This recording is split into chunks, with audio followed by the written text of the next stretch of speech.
governments, yes, we are the custodian of all the people and what's being done on the land. But we have a fully fledged ministry which was authorized by law to cancel any title in the wetlands. So that's where Ministry of Lands comes in. And we've also learned of very many positions of investors given authority by NEMA, which is also wrong. So I wish to compel all the ministries through the Prime Minister to give a stern instruction of why titles in the wetlands are not cancelled, yet the ministry is authorized to do that. Otherwise, as local government, we pledge to continue doing our work, and law is law, Right Honorable Speaker, so let the law speak. I thank you. Honorable members with issues on wetlands should have reports submitted to local government, and then the minister, the Prime Minister should constitute an interministerial committee to look at all those areas, and we give us a report to that effect.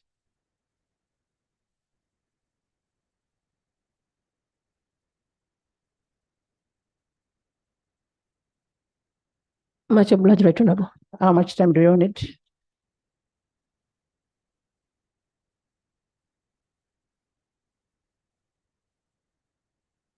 Right Honorable, 2 weeks. I'll give you 1 month. I'll give you 1 month. Honorable Chinovere. Thank you, Right Honorable. I also want to join the rest of my colleagues.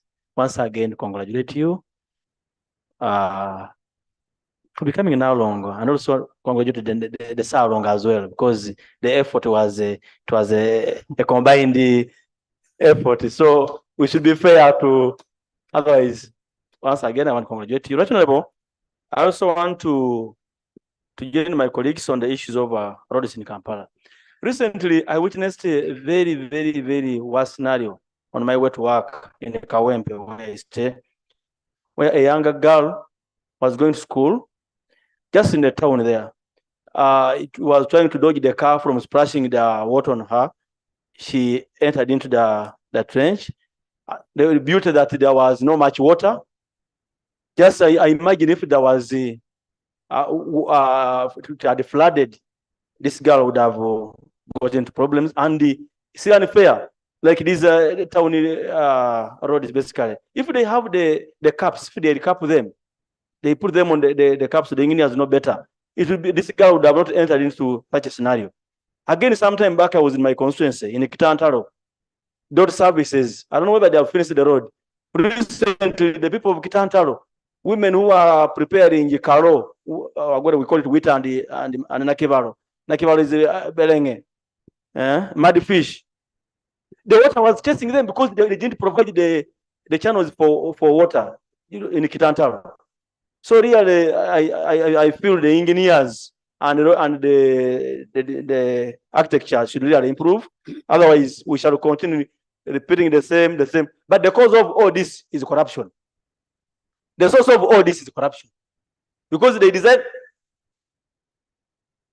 There's information from the chair. Right Honorable Speaker. Right Honorable Speaker, thank you, my brother, for giving me. Right Honorable Speaker, I was restraining myself on the issue of Kampala and its roads. Actually, Kampala Metropolitan or the Greater. Right Honorable Speaker, thank you for driving around. And I would like to invite you to dedicate one weekend of Saturday and Sunday and move around Kampala. The issues we are talking about, Right Honorable Speaker, the issues we are talking about are not about end. The minister is here. I didn't want to preempt many things. The confusion in Kampala Capital City Authority. It is entrenched. And one thing I should tell you that I drove alone without security, without a lady car. And I took 4 hours, 4 hours. 4 hours. it is entrenched, Right Honorable Speaker, the confusion. You sit with Kampala Capital City Authority. Everyone is looking at the other. No one knows exactly what is happening, Right Honorable Speaker. He's here, is the minister. Yesterday we were with him. I can tell you this matter is not going to be solved until we put a lot of pressure. If we examine the 6 billion, if we examine many other things, the minister can give us a snapshot. He told us clearly yesterday that he's also, when he reached there, he said, I don't know. Right Honorable Speaker, there is a problem with Kampala Capital City Authority. We must crack the whip, or else we accept that we shall be talking, and it will be talking, and nothing will happen. Thank you very much, Right Honorable Speaker. Honorable Minister, tell us about Kampala.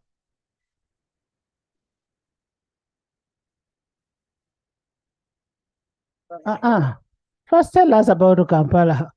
You said you don't know.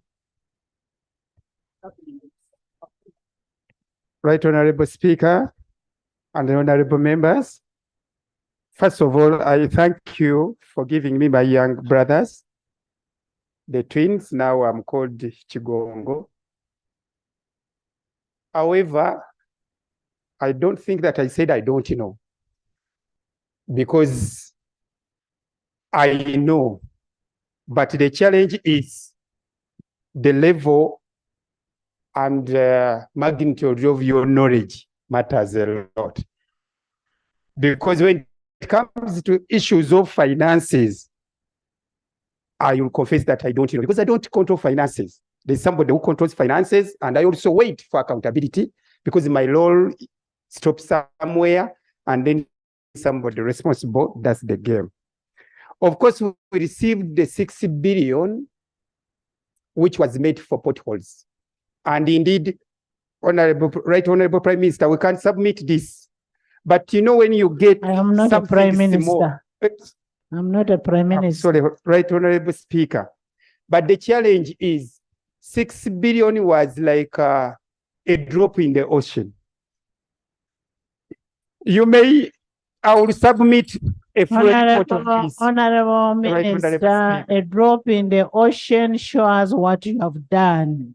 You give me space, I will submit this at an appropriate time, because I did come with a detailed accountability of how the 6 billion was utilized. But for us, we want to see value for money. Don't tell us we worked on this road when it is not worked on. We want to see value for money. If you've gone punching the potholes, let's see the punched potholes. Right Honorable Speaker, you give me an opportunity for that, I will submit at an appropriate time when you say so.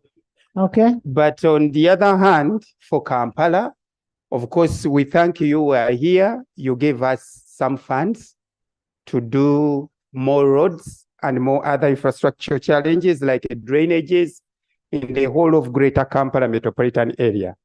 Also, the processes are underway. Now we are at feasibility studies, finalizing the feasibility studies, and this will take care of about 300 kilometers of roads within Kampala and metropolitan area. And at the same time, you are aware there is already a facility still which you approved here of 288 million, which process is being ongoing, and road construction is ongoing. The challenges we are now seeing right now is that we expect to have a baby who is not yet due. We are now in the phase of construction of certain areas, and I think that's why you get a bit of challenges now, especially when you drive around. Some roads are closed, some roads works are ongoing, so you may get discomforted when you're driving in Kampala. But at an appropriate time, you allow me, I come here and we present a full report on the status of what's going on. Thank you. Chair, since you said we should crack the whip, can we have a report from your committee? Thank you. Thank you, Right Honorable Speaker, for the opportunity given. Right Honorable Speaker, your communication was wise and good enough. You talked about the issue, which we all know, on the issue of roads. I don't know whether members you have witnessed this. There is this team which you normally find on the road, very, very busy, digging, opening a certain hole on the road, even putting on aprons of KCCA, and some people even having, those jackets with other names of engineering companies, thinking that they are doing something very, very important and working on the road that tomorrow you really have a very good road. They leave it open. We need to know, maybe from either KCCA or Ministry of Works, who send these people to come on the road and they just dig and open up the road and they leave it the way it is, and for what reasons? Madam Speaker, you talked on the issue of people building in trenches and those encroaching on the swamps. The other day, you tasked the minister in charge, the one of environment and water, to give a statement on how those people go ahead and get those licenses. She said that those people have no authority to give out licenses, to an extent that even those ones who go to them, they are going to be cancelled. But to your surprise, Madam Speaker, even today, if you go in our swamps, you see new buildings coming up. So which is which? Which is which really? We need to know from these people. We need, Madam Honorable Minister, Mama Mavira, with due respect, you got that name because of your caliber and the capacity and the time and even the zeal and even the spirit you use it to talk on behalf of environment and on how we can be able to restore environment in this nation. So what happened? We want to know exactly what happened to you. We see buildings coming up, and the other day you told us that you have cancelled all the licenses, but new buildings are coming up. Who is this person who is going ahead to give out licenses? The people whom we don't know, and the people whom you have stopped. I beg to submit, Madam Speaker. Thank you so much. As we said, we are going to have that discussed under the multi-sectoral, and they will report back to the House. The question still remains, Mama Babira, what happened? Along the way there, as you are walking between here to Mabira, what happened? You will give us what happened in a report.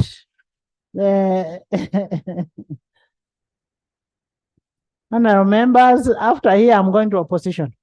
Thank you. Thank you, Madam Speaker. And allow me to take this opportunity to join the rest of Ugandans to glorify God who gave you twins recently. May his name get glory everywhere in Uganda for that. Madam Speaker, you talked about what Honorable John Musila talked about Parliament, that we get 2 million shillings every sitting, that whenever we come, we get an allowance of 2 million shillings. And indeed, we do not actually, He withdrew that. You withdrew. You withdrew and apologized. So, Madam Speaker, through you, I wanted to mention it again because some people might not have seen that. That really we don't Honorable get 2 million Musila, every day. Honorable Musila withdrew the statement of the 2 million shillings and apologized. But the fact remains, you are paid to sit in this house. Give accountability to the taxpayers outside there. Don't get the salary and remain in the streets of Kampala, in the corridors of Parliament, and you're not working, and that's where that statement came from. We want value for money. Most obliged, Madam Speaker, and that's why I'm here. Honorable Kivalia, Angura, Koluo, Dr. Chut. Thank you, Right Honorable Speaker. Right Honorable Speaker, every member is congratulating the Nalong. But without a Salongo, Right Honorable Speaker, the title Nalongo would not be there. I request that as we congratulate the Nalongo, some congratulations should equally go to a Salongo. It's a right, Honorable Speaker, they're asking where Salongo is.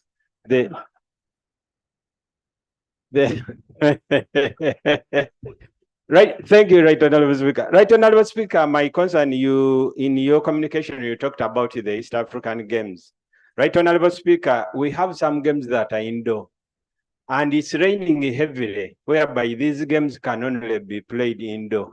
We have one facility, which is Rugogo Indoor. Currently, Right Honorable Speaker. One facility belonging to the government of Uganda. Yes, going to. Which has been given to some.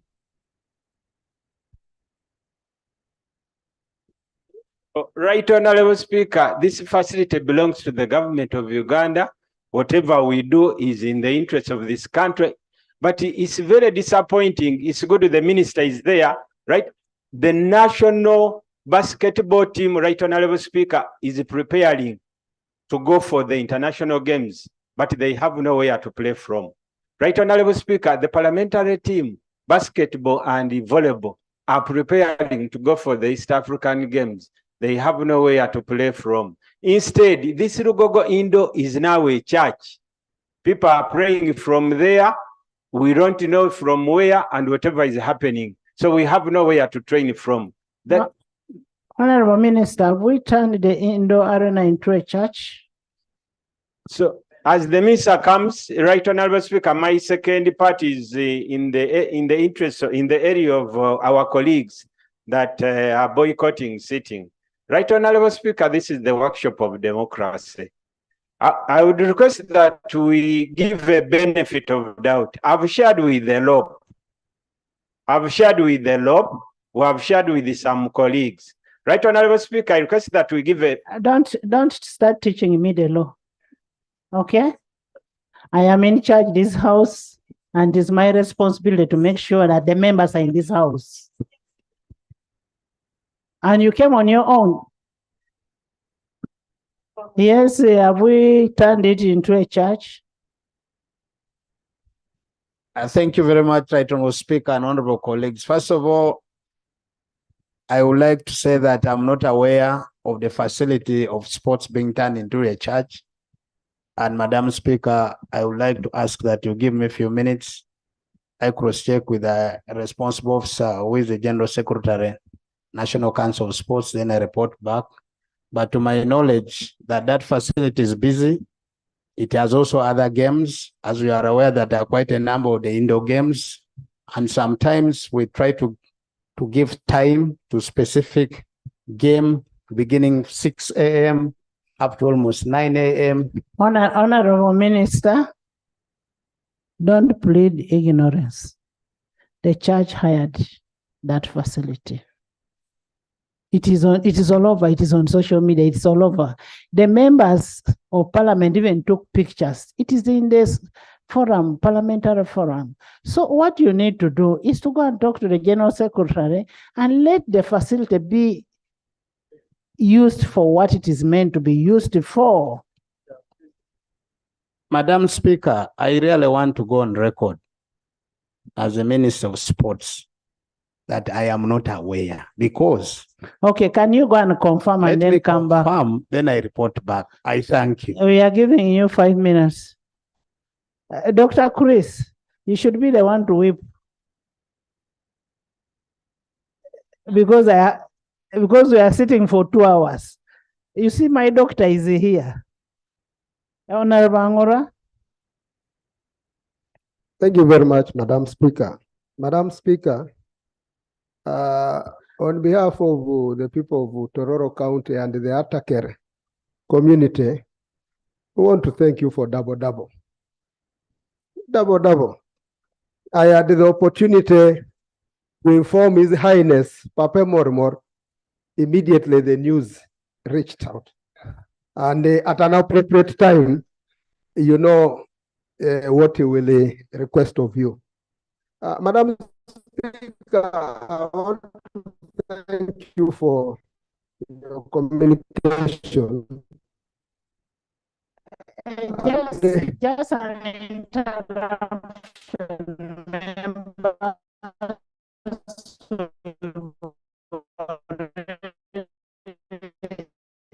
we've had enough of the road. We'll continue the debate on the roads when the report comes in.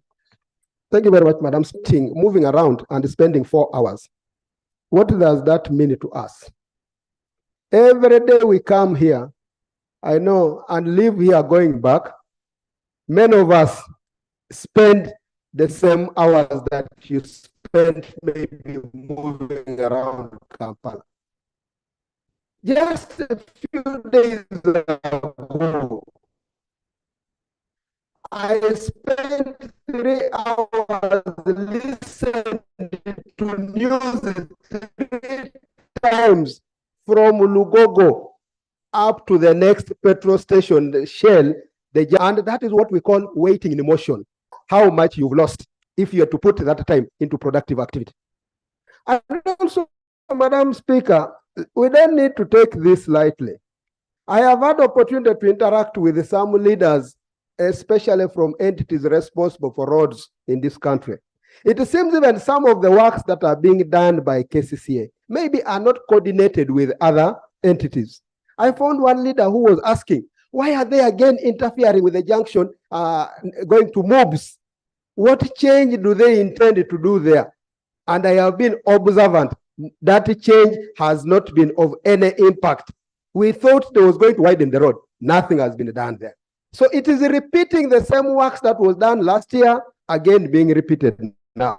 So how I wish, if it pleases you, a team of infrastructure should meet both UNRA, Ministry of Works, and the KCCA engineers in order for them to appreciate what really we need in order to see how to ease the movement of our people within Kampala here and also in the neighborhood. Otherwise, I thank you very much, Madam Speaker. His Highness is waiting jealously for that. Thank you. I am aware that the committee has met all those people and will be waiting for a report. Yes, no more roads. Yes, I said Koluo. No more roads. Thank you, Right Honorable Speaker. It's not Kolo. I'm Kolo. Let him finish. Let him finish. You know, this is Kampala. So, thank you, Right Honorable Speaker. Right Honorable Speaker, just 2 things that I want to mention that colleagues have not mentioned on why we are experiencing flooding in this city. Right Honorable Speaker, the problem is entire on the consultants that we have in this country. Because you'll see that all the roads that have been worked on, flooding is happening. And when it logs, that's the reason why these roads get spoiled so fast. Right Honorable Speaker, until this is handled, the Minister for Kampala, yesterday was at the roundabout of Africana in my small car, and I was almost being swept away. But entirely the problem is on consultants' work. Designing the tunnels, the channels, the drainage system is the bigger problem that we have in this country. Right Honorable Speaker, it's not only in Kampala, even in our villages, the designs are not appropriate. The way they design the swamps, which is major, the bigger cause of roads breakdown. The designs don't take into account of extra season has changed. Rain has been on consistently. Honorable members, we've said issues of the roads is coming on the report. Let's discuss it when it comes. We do appreciate what is happening in Kampala and in Buzaya, and it will be handled. We are going to handle it. Yes, Honorable Koluo. Thank you very much, Right Honorable Speaker. I want also to add my voice to thank you for joining our team, because I'm one of them, as Alongo. Anita, so you should know where to. Right, Honorable Speaker. I have a peculiar. First of all, front bench, I'm very happy with you people today. Very happy. No, they have been a very good team. Keep it up. True. I say I have Honourable members, let's finish on the communication. We have I a very have good communication. a very on peculiar issue constitutional affairs. regarding swamps as per your communication, and that regards to swamps bordering Lake Bisina up to your home in Bukedea. These swamps have been invaded by hippos. I myself contacted Uganda Wildlife Authority to come and sort out the situation. The hippos are killing cows, goats, and sheep, and even destroying crops, especially potatoes. One civil servant, a retired one, called the Otim Pampas, his 4 cows were killed. When I asked our team a solution to this, they say they cannot translocate these hippos to any other area. Then I said, what is the solution now? They say they do not have a solution. I don't know really how these people can be assisted, because right now as I speak, there is too much rain. The number of hippos is increasing, and they are causing total destruction. Thank you. I submit. Prime Minister.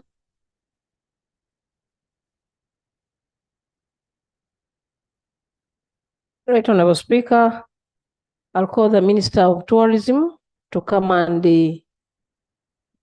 give us the proper solution. Let him go to the locus. Let him go there. Thank you. Let him see it himself and come and report. Much obliged. Thank you. Dr. Chut. Thank you, Right Honorable Speaker. I would like to react to your communication, especially on the issue of floods that have washed away bridges across the country. Yesterday, we received a communication from the Minister of Works and Transport on the impact of the heavy rains on the roads and bridges. And in the communication, which I have a soft copy, they indicated that and called upon the district leadership not to use the 1 billion shillings for the maintenance of those bridges because they will be washed away. However, the communication did not give us the alternative. We were also informed that, and I'll ask the Prime Minister to possibly clarify, that for districts where they have had bridges cut off, we have to then report to the Ministry of Works and they will handle it with their budget. So I would want to get a clarification on this communication and how these washed away bridges can be handled, and whether this was from the Minister of Works and Transport. Thank you. Thank you.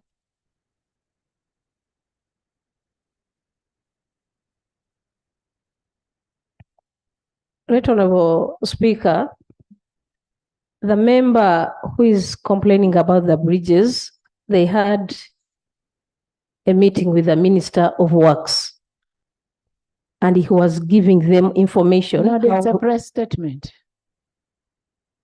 There's a press release from General Katumba. Actually, just ask General Katumba to come and respond. So in fact, I wanted to say that since he was meeting with them, I don't know why he has brought it here yet, the press release. But Right Honorable Speaker, Honorable Katumba, General Katumba Wamala will come and give more information about his press release. Yes. Thank you. I personally saw it. Honorable Naomi. Not use this chance to say congratulations. We are happy for you and for Sarongo too.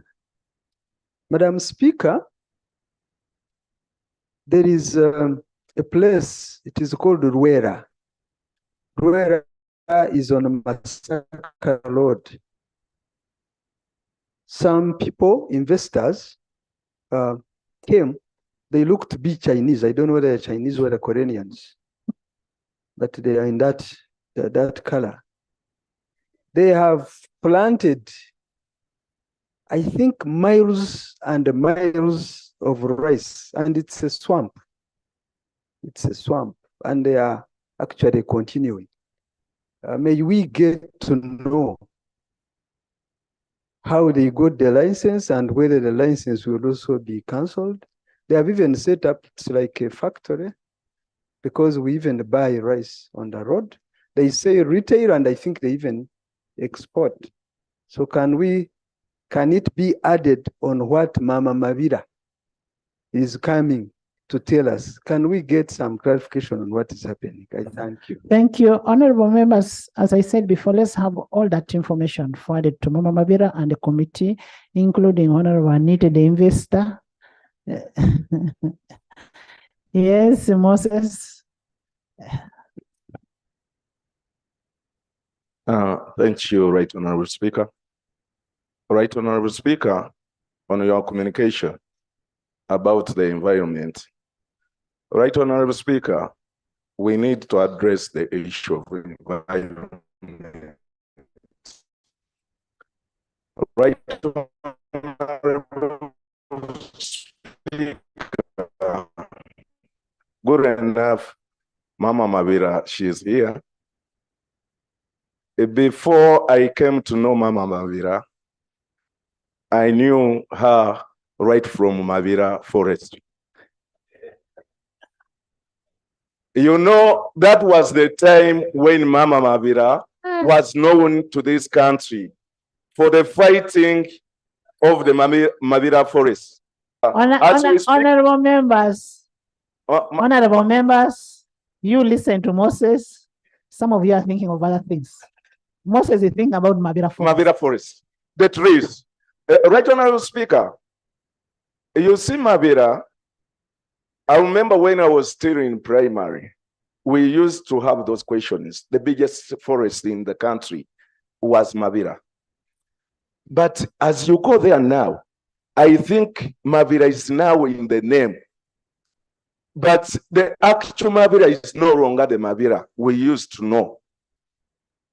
And Madam Right Honorable Speaker, I wonder, we used to have natural forestry before the creation of NEMA, before the creation of NFA.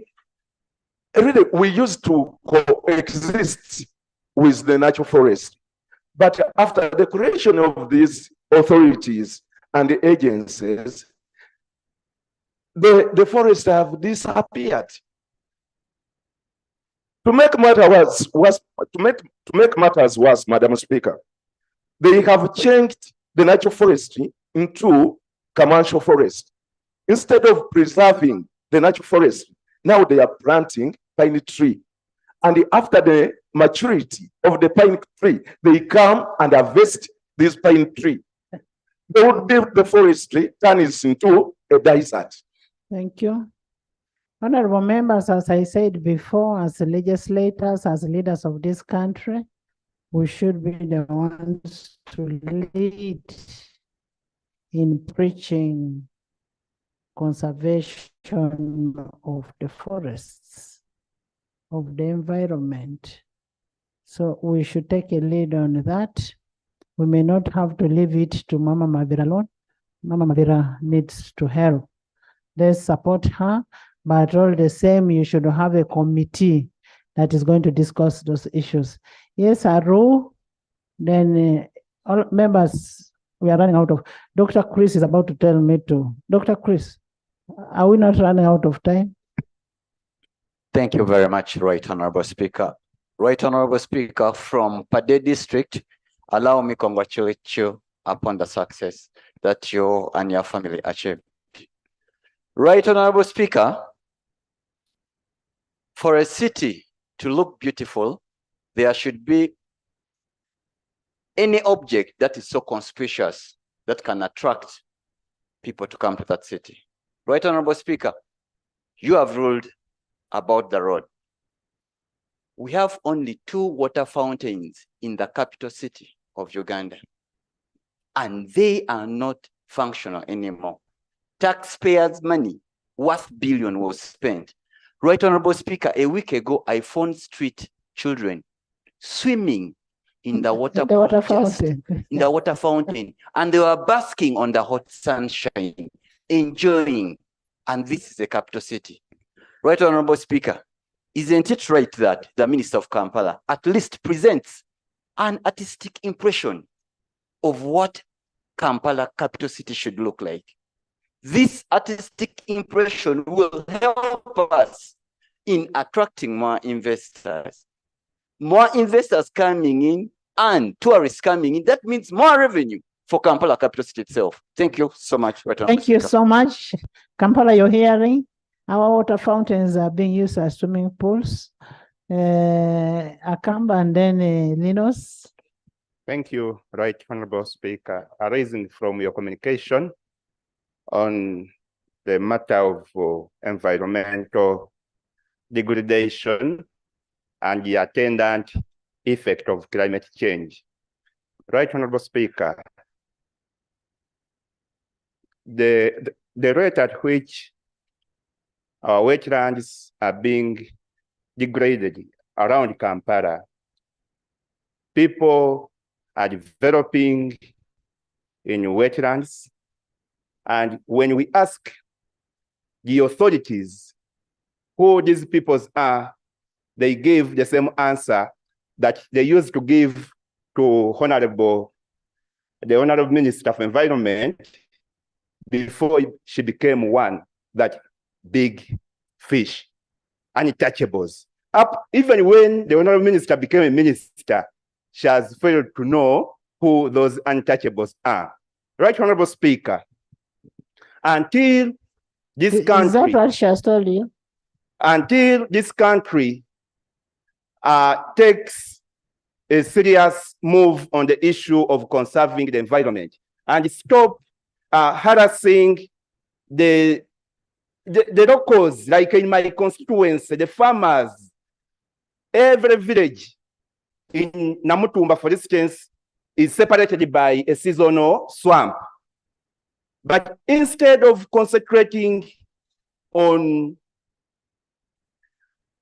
conserving the environment, they go to these seasonal swamps. They want the farmers in these seasonal swamps to stop growing rice. But, Madam Speaker, myself, I'm a product of rice growing. If it was not for growing rice in these seasonal swamps, I wouldn't be a member of parliament. I wouldn't be a lawyer. So my request is, instead of allowing big shots to grow rice in Rwera, in Kibimba, in all those swamps, they should do instead support my people and indeed all Ugandans who are growing rice in the seasonal swamps to find modern ways of growing rice in such a way that does not antagonize the Honorable environment. members, the law is the law. We should not apply in a discriminative way. Yes, Linus. Thank you, Right Honorable Speaker. As a member sitting on the opposite side, we expect the Prime Minister to come and tell us that she's going to instruct maybe Wildlife Authority to go and remove hippos from the swamp. Order. Instead of just coming to— hold on. No, I refuse. Instead of coming to just give us information that she is going to tell the minister, we expect her to issue instructions. Honorable members, it's not just a matter of saying order, order, order. Order on what? He has said he's sitting on the opposite side, opposed to you. What's wrong with that? Isn't that opposed? It's a matter of English. Honorable members, first of all, as we talk about environment, I want you to ask yourself, as a leader, how many trees have you planted? Who of you will get a bottle thrown on the road and stops and picks it? Who of you? Eh? Let's work together as a country for us to be able to conserve the environment, and we make sure we are all responsible citizens in garbage disposal. You find somebody in a suit and the person is throwing a bottle, and you wonder which kind of man is this one? Honorable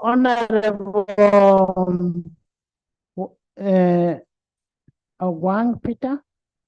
Right, Honorable Speaker and honorable colleagues, I want to confirm now that on 4th of July 2023, the Christ Heart Ministry International wrote a letter to the General Secretary of National Council of Sports asking to use the facility from 20th to 25th of November.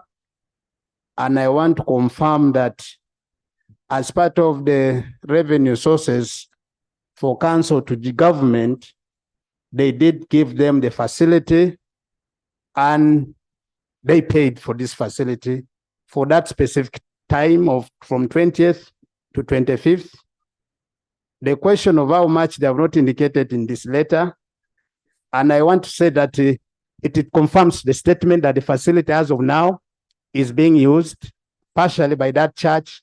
Madam Speaker and honorable colleagues, I want to call upon you, honorable members, that we have come up with a new multi-billion plan to construct a modern state-of-the-art indoor arena in Lugogo. I will come here at the right time to submit that plan for the redevelopment of that place. So, Madam Speaker, Honorable member, I want to lead with the honorable members. Honorable member, I want to interest you in one thing. Check on the accountability on the audited accounts of your institutions and check how much NTR is being portrayed in those books. They even don't portray that they don't get money. How much money has been got from that? The team that we are talking about is a national team that is supposed to train. You're part of the sports team. Now, if the facilities, what do we do? Where should we go? Yes, Honorable Katesh.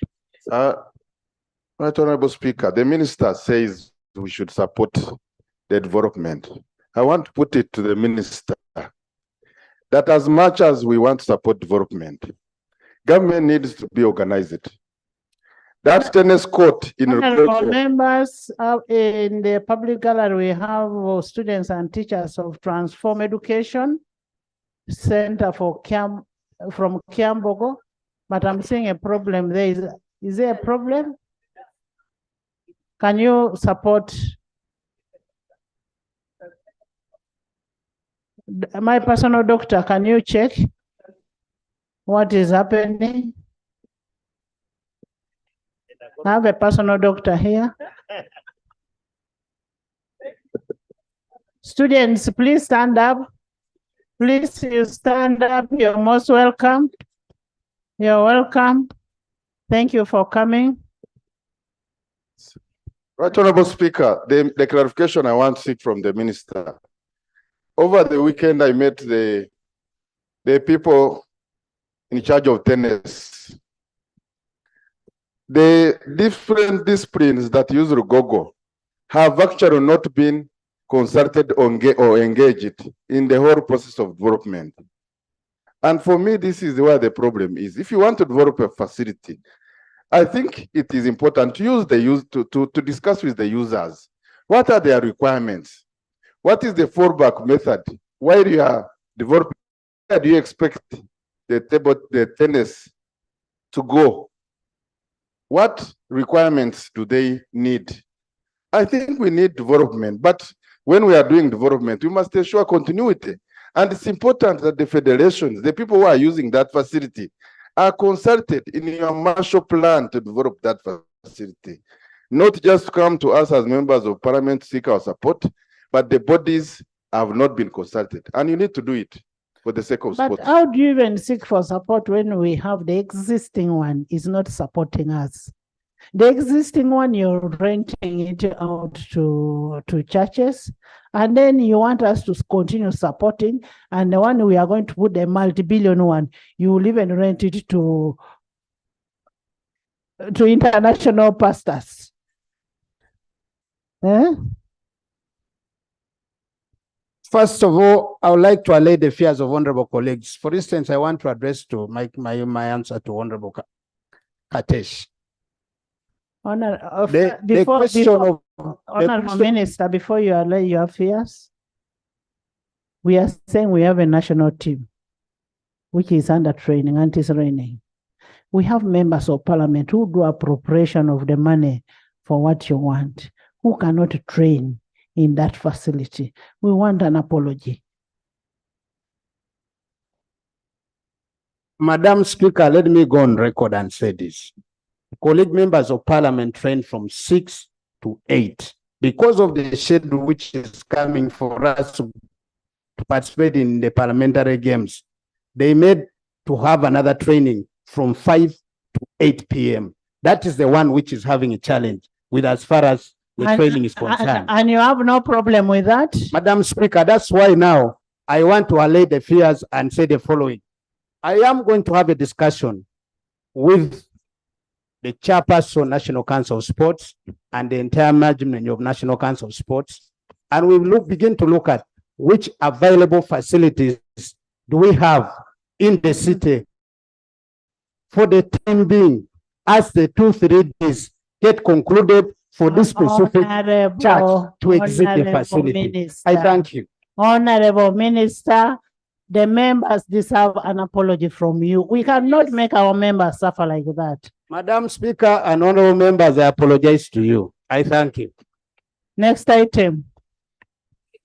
Item 3, bills first reading, the Judicature Amendment Bill 2023. Honorable members, the Minister of Justice and Constitutional Affairs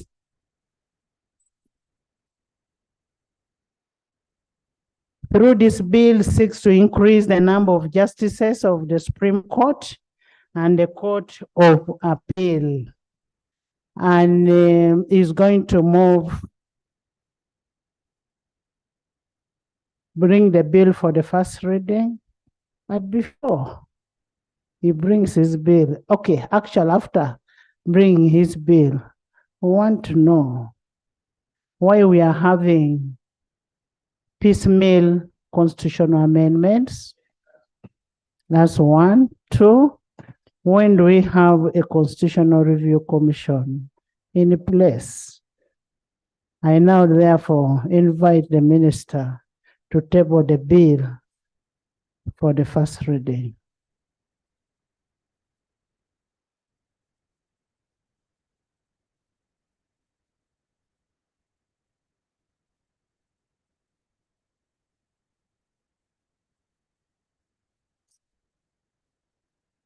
Madam Speaker, honorable members of parliament,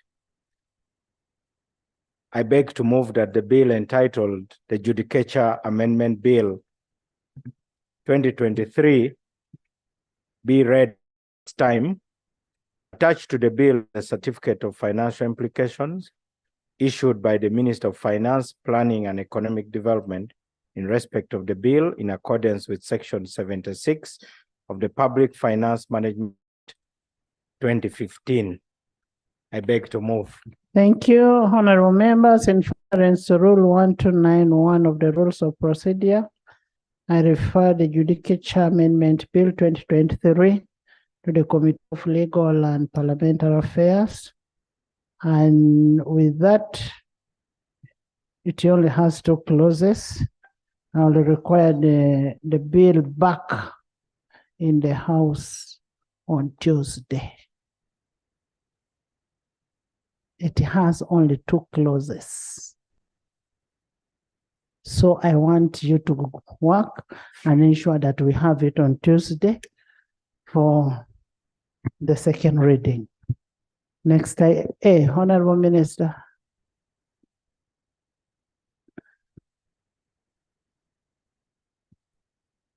Madam Speaker, it's regrettable that the Constitutional Review Commission has not yet been constituted. At the Ministry of Justice and Constitutional Affairs, in light of the financial constraints that we are facing, since we don't have all the money for the Review Commission, we have decided to recommend to the President and the Cabinet that the Uganda Law Reform Commission takes charge of the process. It's a constitutional body. It is capable of doing that job. All that will be required is to beef it up with some additional members. I also wish to report, Madam Speaker, that 80% of constitutional amendment proposals are already on There's our an desk. order. Thank you very much, Right Honourable Speaker, for allowing the order. I'm wondering whether the minister is in order to tell half the truth to Parliament. He's talking about the Law Reform Commission, yet it is listed for authorization. And they brought the bill here. They had accepted it, it would be already managed. So what would such a situation? Honorable Minister, just for information, the ULC is one of the institutions to be merged. So what Honorable is talking about is assuming we had accepted the merger, what would have happened?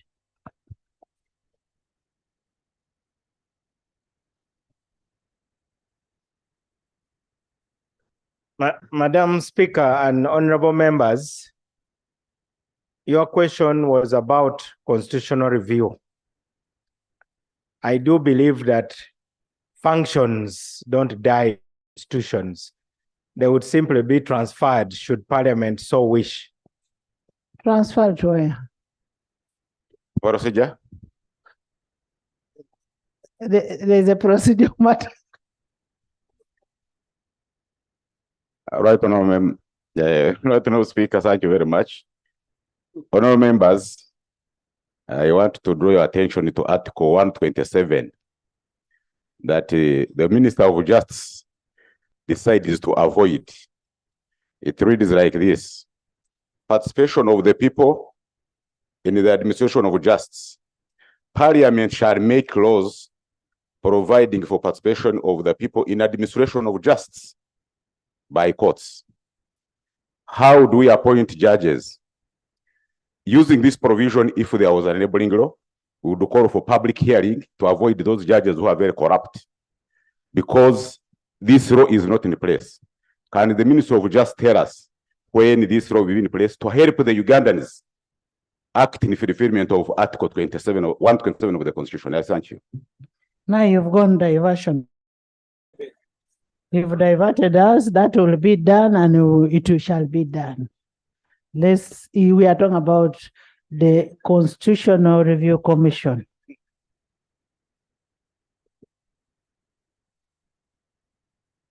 Madam Speaker, as a footnote, let me assure the honorable member that there are ways of involving. And just before you go, I don't want a perception that Parliament is saying that the judges are corrupt. That is a perceived perception. You cannot justify corruption of judges and should not come from this house. If you have evidence to that effect that the judges are corrupt, please come and lay on table. Come and lay on table. Kindly withdraw that statement of corrupt judges. That at committee when you're handling the bill. Thank you, Honorable Speaker. I take your advice, and I don't use that all judges, but some people in the judicial service could be corrupt. I withdraw where it offends them. Thank you. Thank you. Thank you. Yes, Honorable Minister of Constitutional Affairs, I want to help you. We have a number of constitutional amendments. You need to advise us whether we are going to have a constitutional review commission or not. And if you are not going to do it, then you should bring those amendments and move them. But you said you're going to have a constitutional review commission, and that's all we need from you. Madam Speaker, it has been the government's position that the constitution will require major amendments. And at the Ministry of Justice and Constitutional Affairs, we already have most of the proposed amendments. The cabinet paper is ready, and in due course, after cabinet approval, we shall be here. We maintain our position that Parliament should bear with us.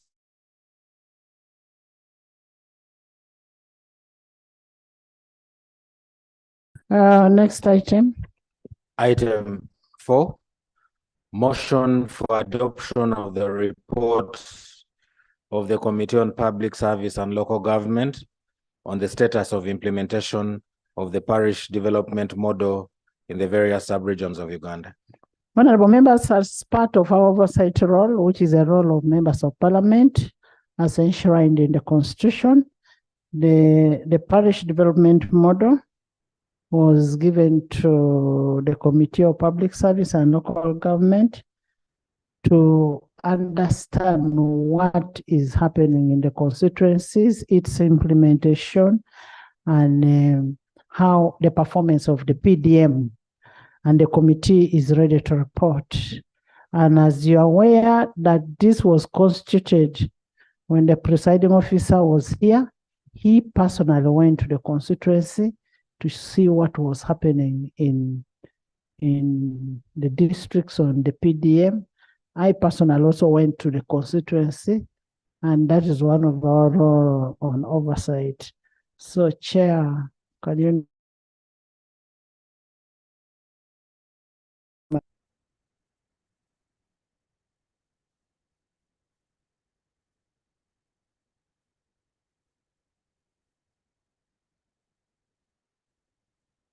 Right Honorable Speaker, let me start by joining my colleagues in congratulating you and your family, and I wish you God's blessing and good health. Right Honorable Speaker, we thank you as a committee for giving us the opportunity to present this report, and as I embarked on that assignment, permit me to lay on table the minutes and a copy of the committee report. I beg to lay. Right Honorable Speaker, permit me to present the report of the Committee on Public Service and Local Government on the status of the implementation of the parish development model in the sub-regions of Uganda.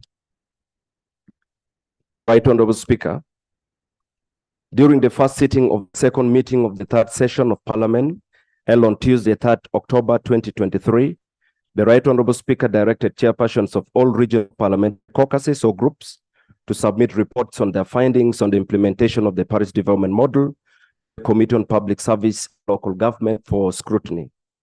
The Right Honorable Speaker further directed that the Committee on Public Service and Local Government consolidates the regional reports and report back to the House within 3 weeks.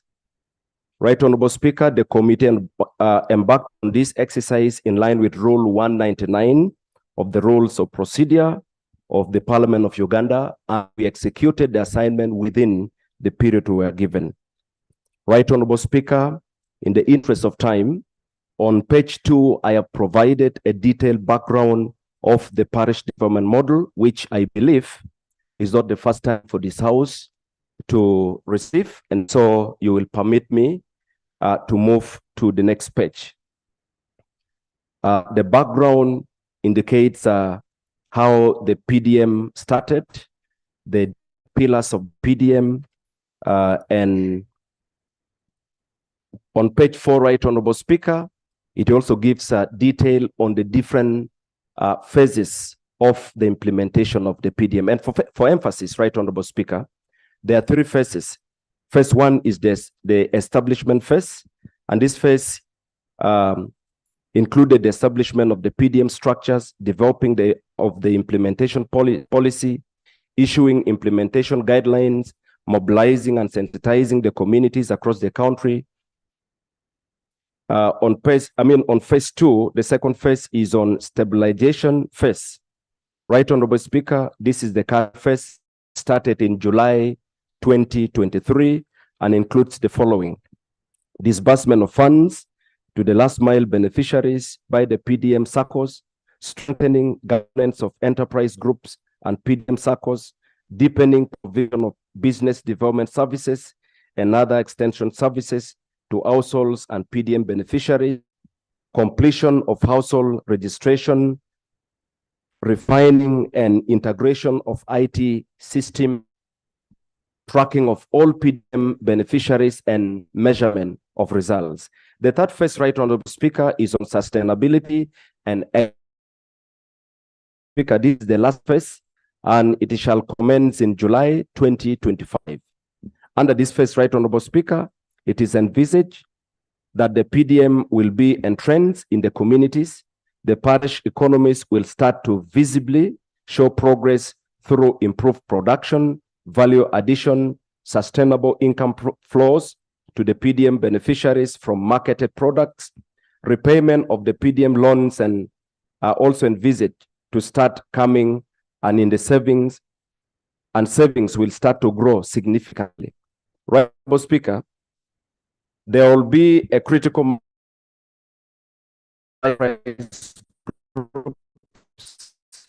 and circles that shall consolidate their funds to constitute to be under the third phase. Right, Honorable Speaker, in the execution of the assignment given to us, we were given terms of reference, and we have provided these details on page 5. Permit me, in the interest of time, to take you to page 6, which is on methodology. Right, Honorable Speaker, we had interactions with the different stakeholders.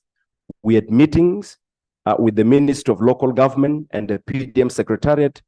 We also had meetings with the chairpersons of the regional parliamentary groups. And just for emphasis, we were able to have meetings with the following: Karamoja Sub-Region, Lao Sub-Region, West Nile, Bugiso, Acholi, Bukedi, Chigezi, Buganda, Teso, and Busoga. Right, Honorable Speaker, we were not able to have a meeting. We made several attempts, but we are not able to have the following chairpersons appear before the committee: the chairperson of Renzori Parliamentary Group, Ankole, and Sebei. We were only able to receive a written communication from Sebei. Right, Honorable Speaker, we also had interactions with commercial banks, the banking institutions that are involved in the implementation of this. They are key stakeholders. And we also received written submission from Bunyoro Parliamentary Group, Sebei, and the Minister of Finance, Planning and Economic Development. Right, Honorable Speaker, on page 7, permit me now to take you through the committee findings, observation, and recommendations. This part of the report, Madam Speaker, considers the finding of the committee on the implementation of the PDM from the different regional reports, as well as the observation and recommendations. Under terms of reference 1, approved funds that have been disbursed to various parishes. Right, Honorable Speaker, in order to establish the approved and disbursed funds, the committee evaluated Pillar 3, which is financial inclusion, which aims at enabling access to appropriate financial products and services by households that operate in the subsistence economy. This pillar is implemented through provision of the parish revolving fund. Right, Honorable Speaker, the Minister of Finance reported that by June 30th, 2023, 10,585 parishes or PDM SACCOs were fully capitalized with Uganda shilling 100 million each, totaling to 1,585,000,000 shilling in the financial year 2022-2023. In addition to the 7,855 PDM SACCOs that had been capitalized, covering 171 local governments in the financial year 2021-22. And under that, a total of 67,208,000,000 was given. That is in the financial year 2021-22. The committee also received a status update report from the Ministry of Local Government, which had different figures for the same parameters. And Right Honorable Speaker, Table 1 shows the figures of the PDM funds released and disbursed as presented to the committee by the Minister of Finance and the Minister of Local Government. Right Honorable Speaker, on page 8, we have provided a table showing discrepancies in the data provided by the Minister of Finance and the Minister of Local Government. Just for emphasis, when you look at the table, column 1 shows the SACCOs funded, column 2, number of parishes, and column 3. Honorable members, do you have the report?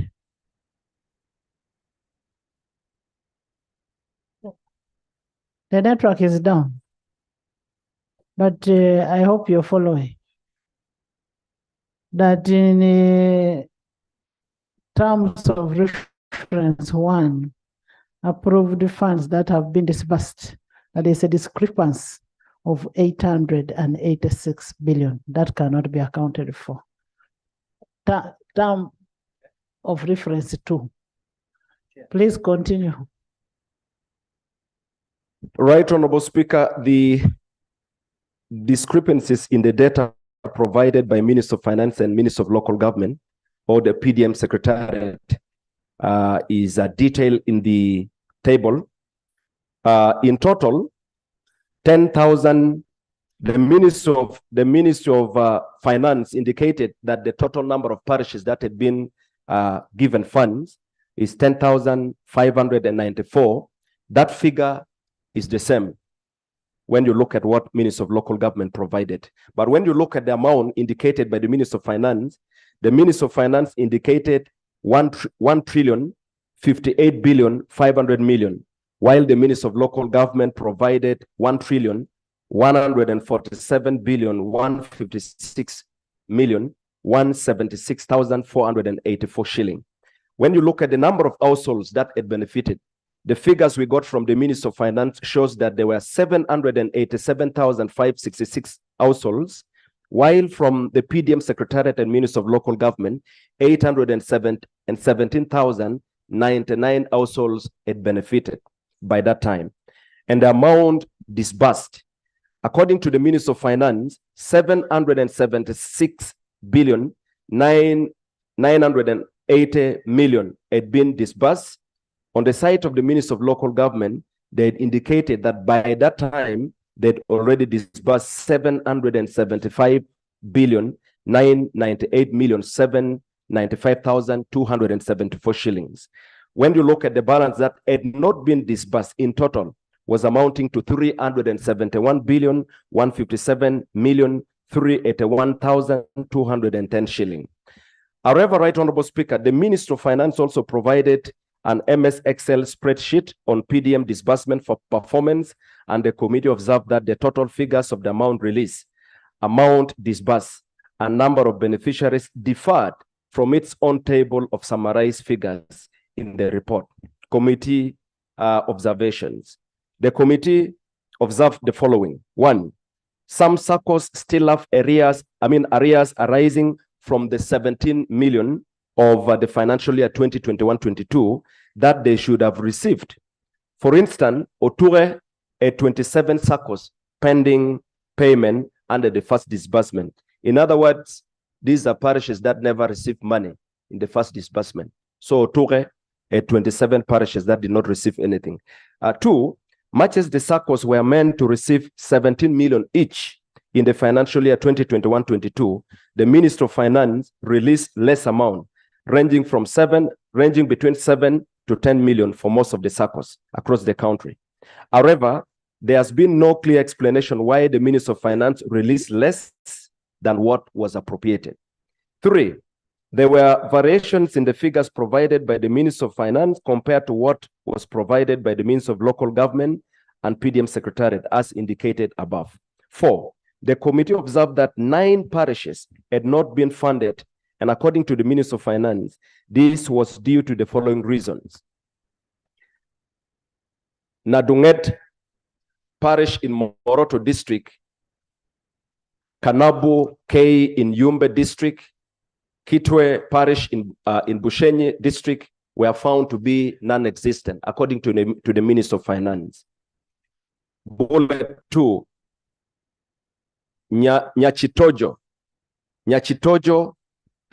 Renkuba, and Chitata. You're saying what? Nadunget Parish in Moroto District. According to the Minister of Finance. K in Yumbe District. Kitwe Parish in Bushenyi District were found to be non-existent. According to the Minister of Finance, yes, Right Honorable Speaker. Number 2, Nyakitojo, Renkuba, and Kitaka wards in Fort Portal City did not have elected leaders and no proof of gazettement by the Minister of Local Government. That was an explanation from the Minister of Finance. Bullet 3, Bukasa ward in Kampala, capital city, at leadership wrangles or challenges that affected the establishment of the PDM circles. Bullet 4, Okwang Trading Center ward in Oture district did not have proof of gazettement. Bullet 5, there was no explanation why Kapelebiong Parish in Kapelebong district missed out on the circle for funding. Recommendations.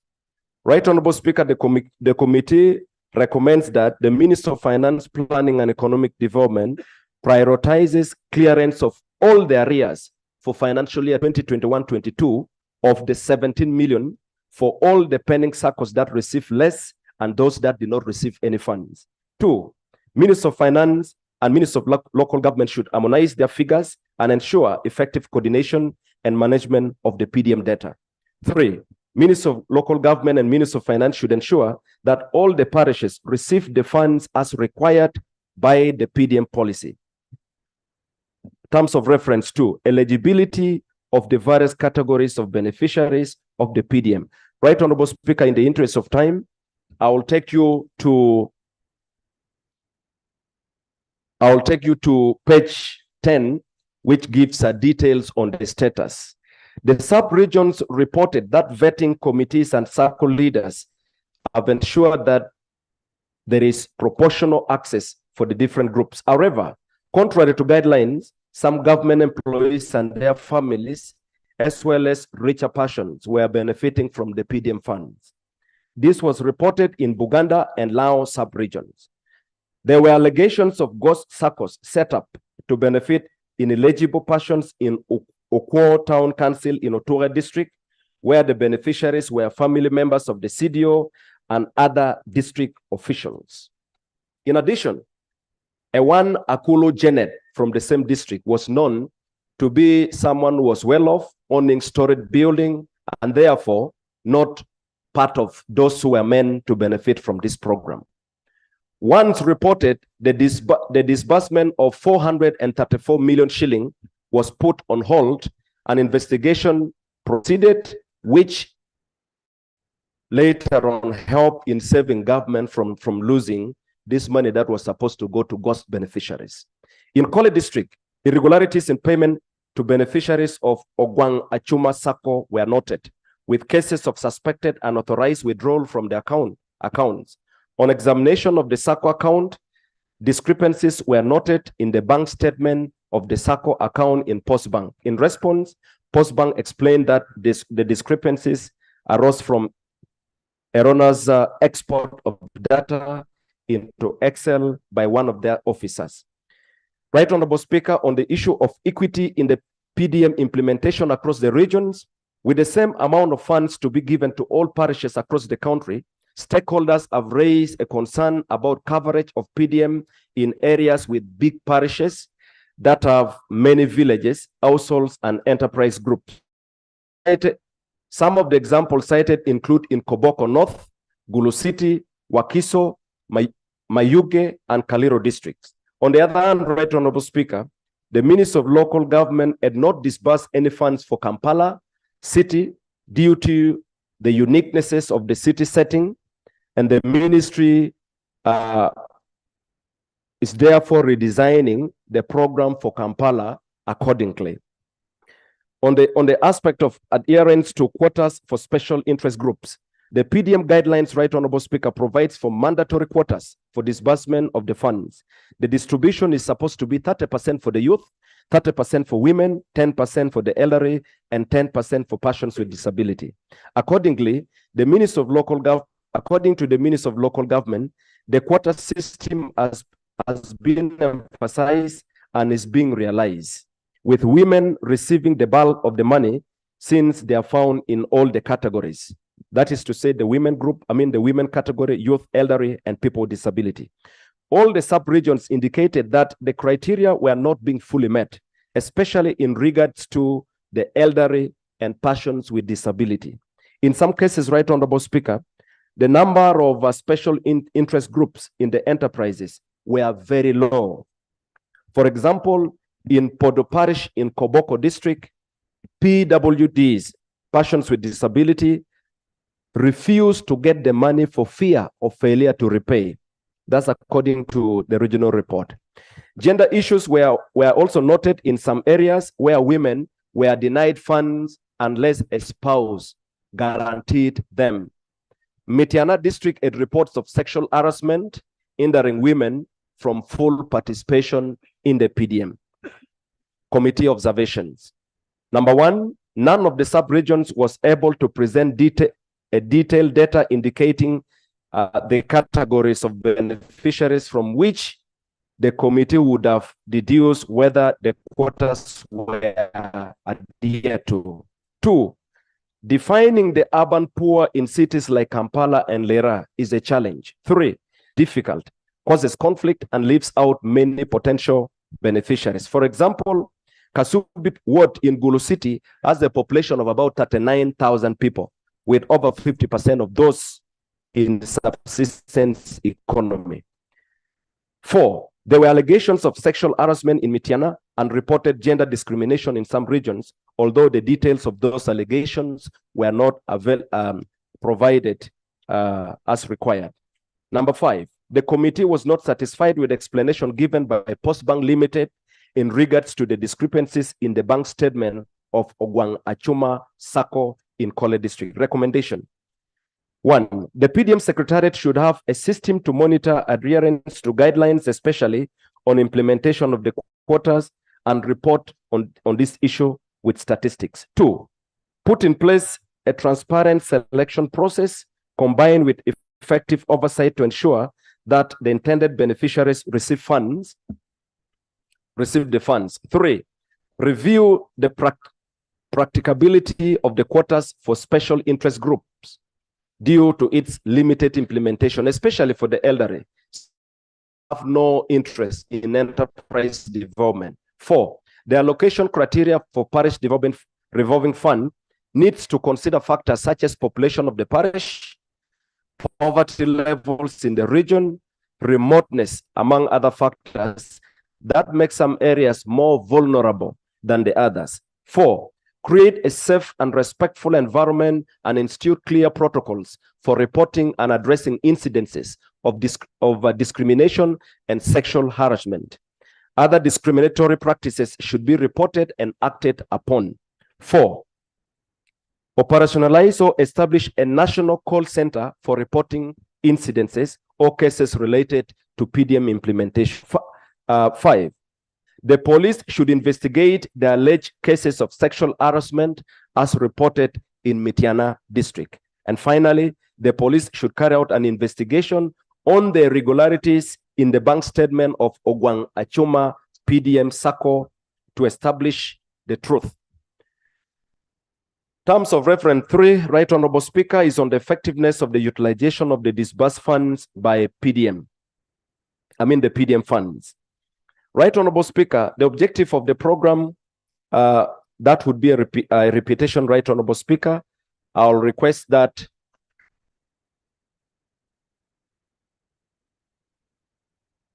the second paragraph on that, the last paragraph on page 13, the sub-regions gave varied reports about how the funds so far disbursed were being utilized.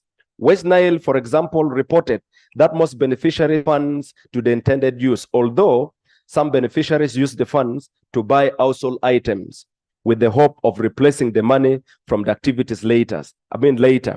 West Nile sub-region reported that enterprise groups have been formed in all the parishes and are engaging in agricultural activities which are doing well. On page 14, Right Honorable Speaker, common enterprises were food and cash crops, goat keeping, poultry, piggery, tree farming, and agriculture. Group members who receive PDM funds have invested the funds in farming and the crops are doing well, especially those who specialize in cassava growing. However, in some districts and parishes, for example, in Koboko district, heavy rain and hailstorm destroyed the crops. However, in some cases, the timing of the release of funds was expected to have a negative effect. For example, where money for agricultural enterprises came after the planting season had passed. In Karamoja, funds were received around the same time when a cultural festival was taking place. And there were reports that the funds went into merrymaking. In Kole district, it was reported that some beneficiaries died before receiving the funds applied for. In other cases, people believe it is free money from government. They use it for household purchases, sharing with family, construction, and gambling. Some referred the PDM as personal drinking money, and this is a case in Karea district. In a few cases, beneficiaries declined to take the entire 1 million, opting for small amounts they felt could be repaid easily. The parish revolving fund available for borrowing are likely to reduce due to cases of extortion, excessive charges, and operational cost.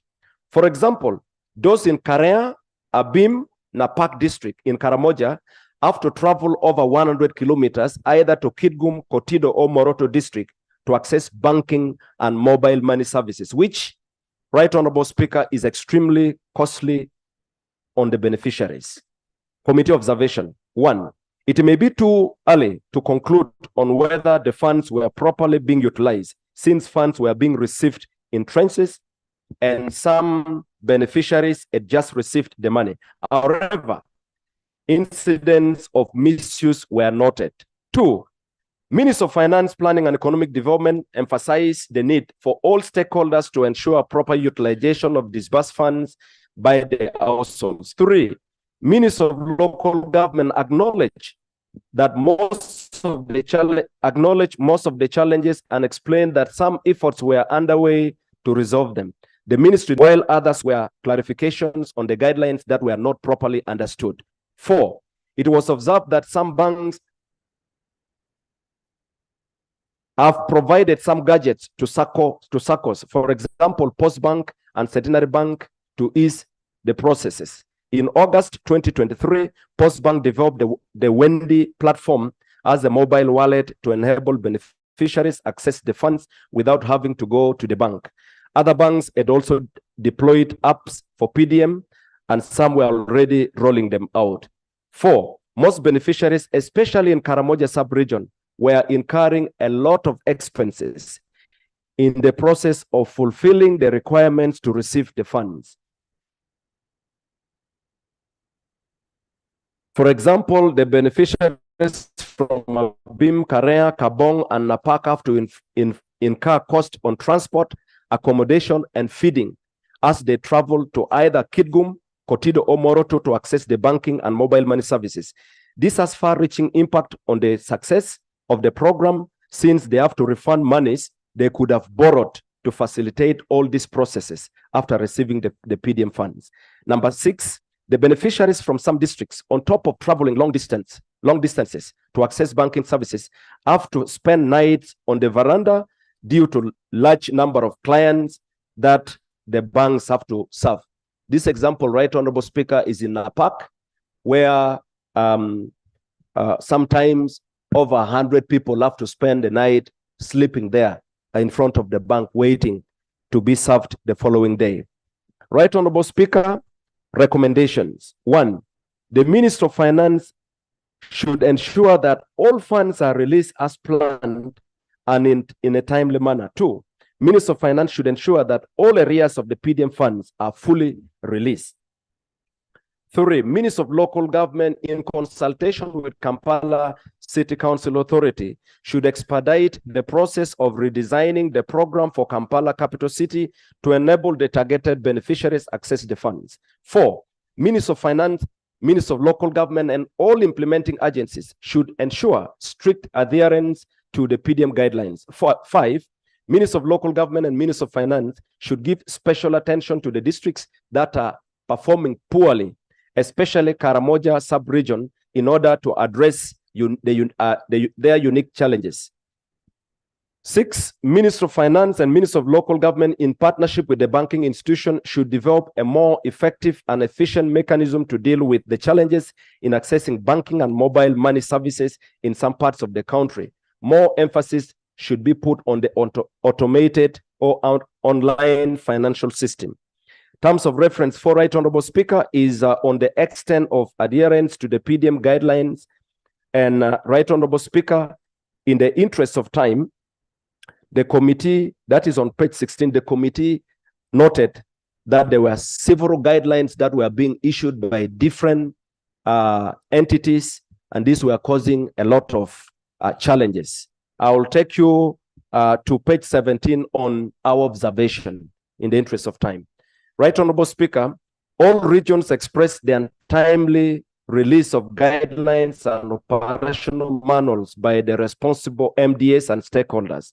This has been escalated by the several changes that have been made and scattered in different documents. In addition, there is a huge communication gap between the key stakeholders, including the PDM Secretariat, districts, and lower local governments, whereby changes are not effectively communicated to the different players, thus causing confusion, frustration, and bitterness among the implementers and the beneficiaries.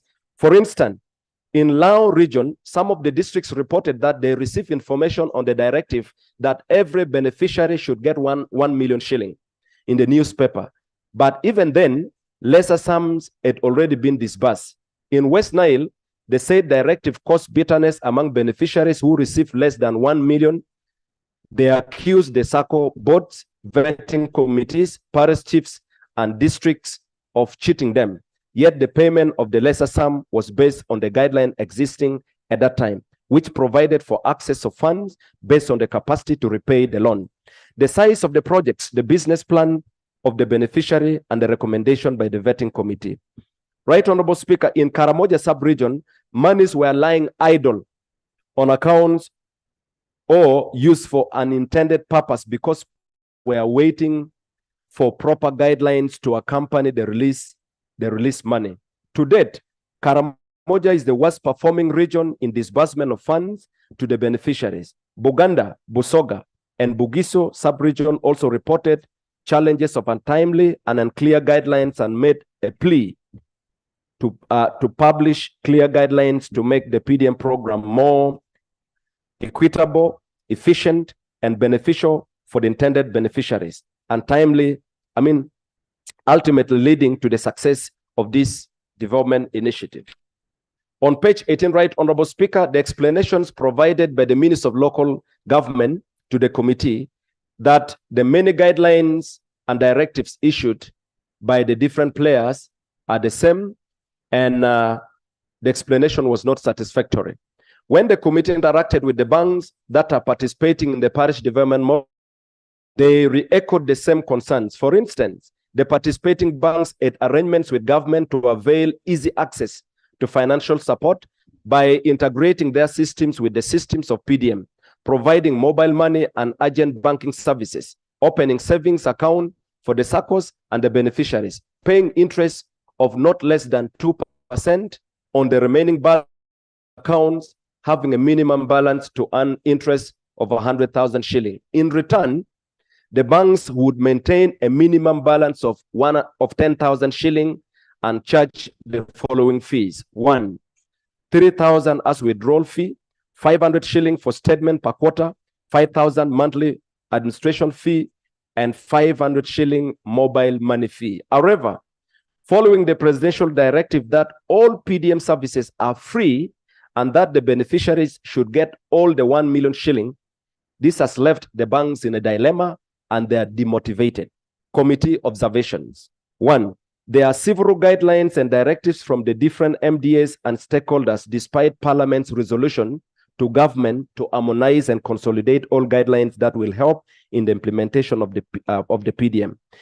The varying guidelines have caused confusion across all regions. For example, the President's guidance on the grace period of 24 months, which has been misconceived and misinterpreted. In that, some areas think the 24 months, they have taken the 24-month grace period as having the money without paying it. In other areas, it has been taken as a period within which to start paying. And in other areas, it has been interpreted as an additional period over and above the 36-month payment period. The valid version of the guidelines, if any, remains unclear. Number two, none of the guidelines that have been amended or overtaken by other guidelines or directives have been withdrawn.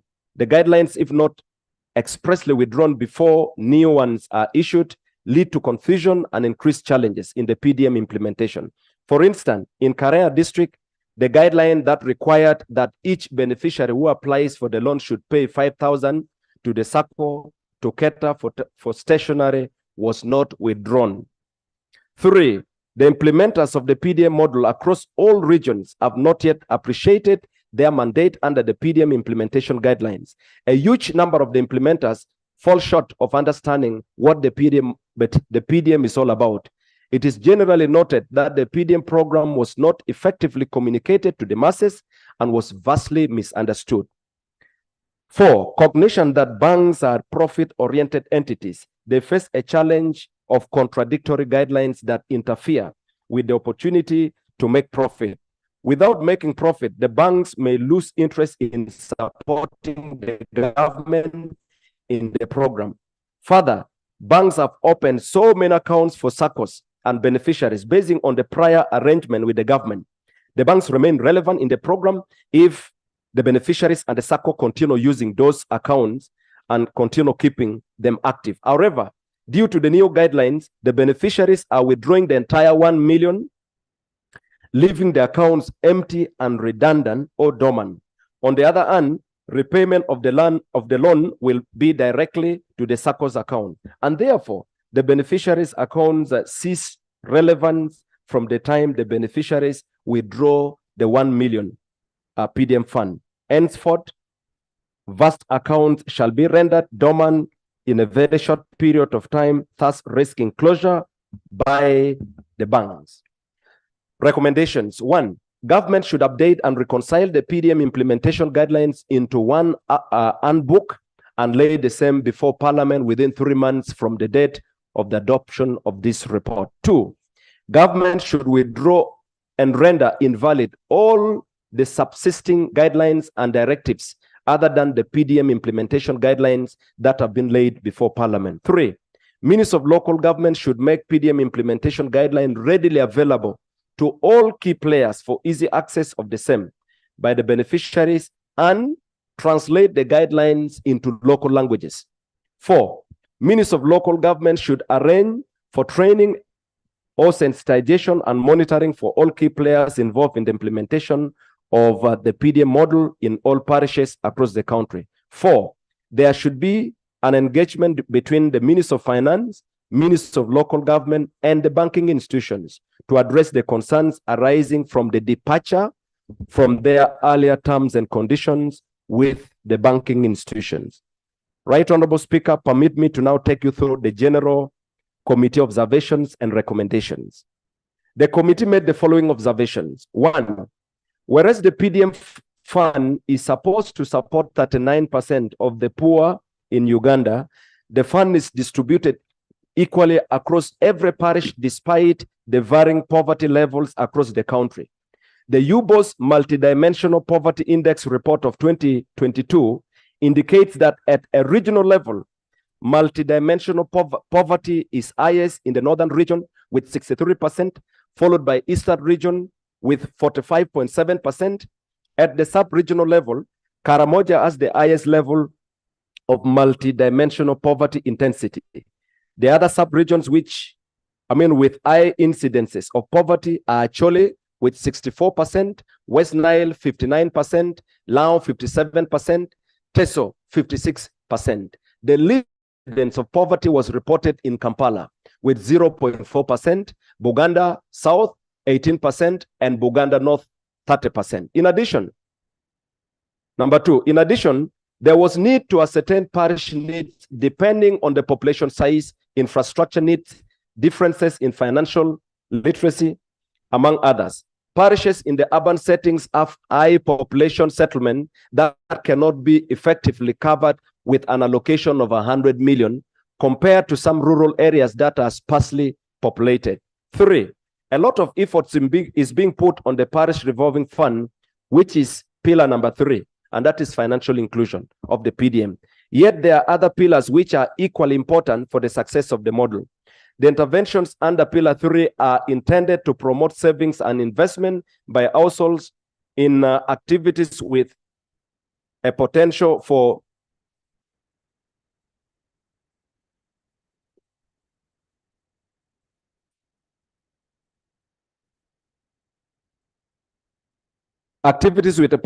generating a production surplus. The committee noted that pillar 5 on community mobilization and mindset change, which would ideally put people at the center stage in decision making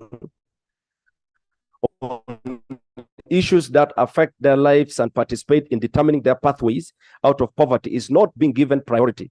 This is likely to trigger PDM to suffer the same fate as previous government programs. 4, the committee noted cases of extortion of money by some of the community development officers who demanded for payments as high as 10,000 in order for the beneficiaries to access the password necessary for them to access the system. In Kole district, the committee was informed that CDO collected 5,000 shilling from each beneficiary for loan application to be entered in the system, another 5,000 shilling for loan appraisal, and another 2,000 shilling for beneficiaries to receive the money.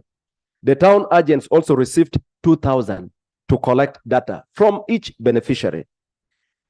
Number 5, there were cases of irregular arrest of district commercial officers, the SACCO chairman, and some enterprise leaders on claims of stealing SACCO funds. This issue was cited in Sebe and Lao sub-regions. Specifically in Kole district, the accusers failed to heed to police summons for a month to make statement on the file of those who were arrested. The SACCO leaders are facing corruption charges in the anti-corruption court in Kampala, while the district commercial officer, who is the focal person for the PDM, was stopped from his duty. Number 6, in most parts, the PDM funds came at the time when beneficiaries were returning children to school and ended up diverting the money for school fees instead of the intended purpose. In some parts, especially Karamoja, the money started trickling at the time when there was food scarcity due to the prolonged drought, and the beneficiaries ended up prioritizing food since the planting period had passed instead of sticking to their business plan. 7, in some sections of the community, there is negative attitude towards the PDM money as it is compared with other similar government poverty eradication programs like OEP, NOSAF, YLP, and Myoga, among others, which are generally perceived by some people as failures. Further, some people perceive the PDM money as a thank you token from the president for voting him in power, and others view it as a personal pocket money. Like I said, in Korea, for example, some people were reported to be referring this to personal drinking money. Number 8, lack of resources to facilitate the process. Honorable Akel, are you hearing? Number 8, lack of resources to facilitate the process. In all sub-regions, it was noted that the technical officers lack working tools like IT equipment or gadgets. In addition, there are no operation funds for SACCO leadership to conduct meetings for approval of loans, printing stationery, and so on. There was a proposal in the guideline earlier to deduct 5,000 for such expenses from every loan. Unfortunately, the guideline was rescinded. Number 9, SACCO leaders express lack of office space and challenges in storage of documents. They further express concerns on lack of administrative budget to address communication, mobilization, transport cost, among others, that they have to incur on their own. Number 10, limited internet services in some areas affect the PDF processes. Therefore, leaders have to move to internet cafes, hence the risk of allowing strangers access the system. Number 11, limited capacity in computer use for key officers involved in the implementation, such as the parish chiefs, CDOs, circle leaders, has affected the implementation processes.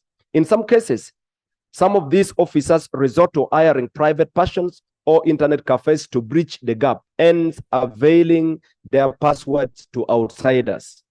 Number 12, it was also noted that the recruitment of the parish chiefs from other localities outside the parishes they are supposed to serve in has tremendously affected their performance, as limited time is accorded to this work.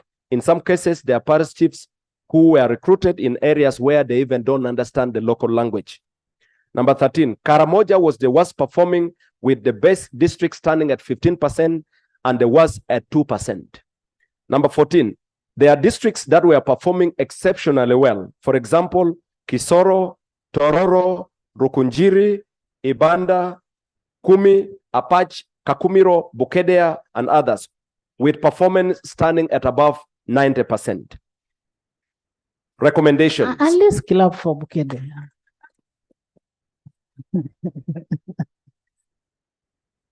Recommendations. The committee recommends the following, Right Honorable Speaker. 1, Karamoja sub-region should be given special attention and support to ensure effective implementation of the PDM.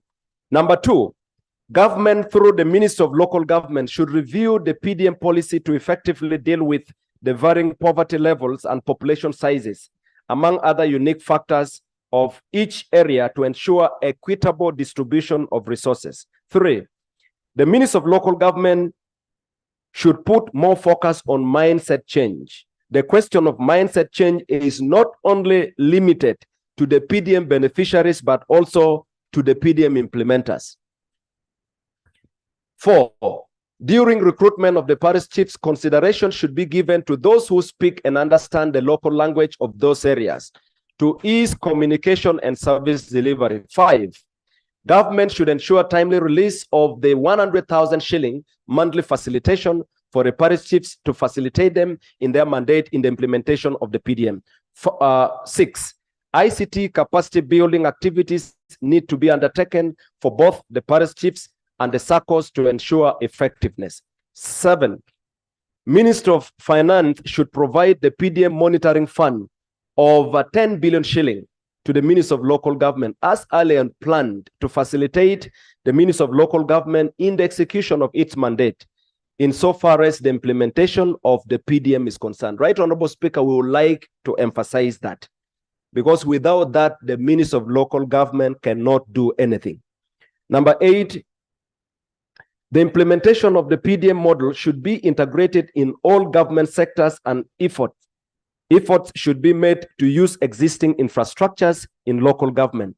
Number 9, the Minister of Finance should ensure that funds are provided to local governments for retooling and gadgets for effective implementation of the PDM. Number 10, all persons involved in fraud and extortion of the PDM funds, including the bank employees, parish chiefs, and civil servants, should be investigated with a view of possible prosecution.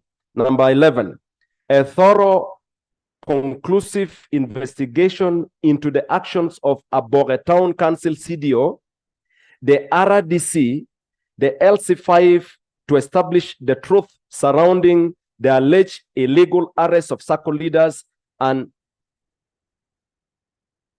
which was allegedly to prevent, with a view of preventing embezzlement of the funds. Right Honorable Speaker, on the terms of reference, on terms of reference number 5, to report any other matter incidental thereto and make recommendations for corrective action. Challenges faced by the chairpersons of the parliamentary sub-regional caucuses. Right Honorable Speaker, the committee observed that the chairpersons faced challenges in executing their mandates over their members of the respective groups. Right, Honorable Speaker, the chairperson of TESO parliamentary group, I don't know where he has disappeared, struggle more than 7 times appearing and disappearing before the committee. And he alleged that his members were not very cooperative. It was particularly difficult for some chairpersons to obtain information from their members. Honorable, where is Honorable Kiror? The inefficiency of one should not be put on others. Because I know the members of TESO parliamentary group are very cooperative, including myself.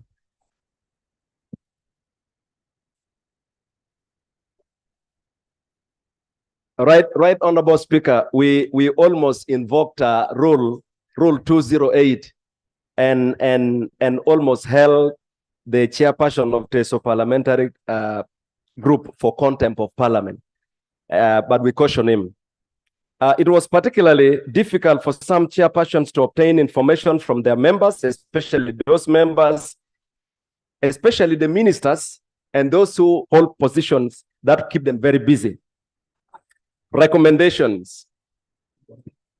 The committee recommends that members of the respective parliamentary groups should cooperate with their chairpersons and support them to perform their tasks effectively whenever they are called upon. The committee is mindful of the fact that these regional parliamentary groupings are not provided for in our rules of procedures of the parliament, and the challenge in ensuring effective participation by all the members. Right, Honorable Speaker, the committee therefore is of the opinion that Parliament may find it fit and explore possible avenues through which these groups, loose groupings or caucuses, may become formal entities with clear mandates, since they prove to be useful in the coordination and strategic leadership at regional level. Conclusion. Right, Honorable Speaker and members, through the PDM, government is for the first time challenging money from the center directly to the common man and woman at the grassroots. If properly managed, it shall be a panacea to the social, economic needs of our people. Much as there are challenges that have been highlighted across the country, there are clear indications that with all our efforts, this program will succeed and Uganda will move to greater heights. This parliament will be remembered for making this possible, and we call upon you, honorable members of this parliament, to take full responsibility and play your oversight role and other roles effectively. I pray that this report be adopted by this House. I beg to move. Thank you so much, Honorable Chair. And I want to sincerely thank the members of Parliament for taking a lead in making sure that the PDM performs, not unlike other programs of government. And as the committee has said, will be remembered for it. And we should be remembered for it. We should make sure to work.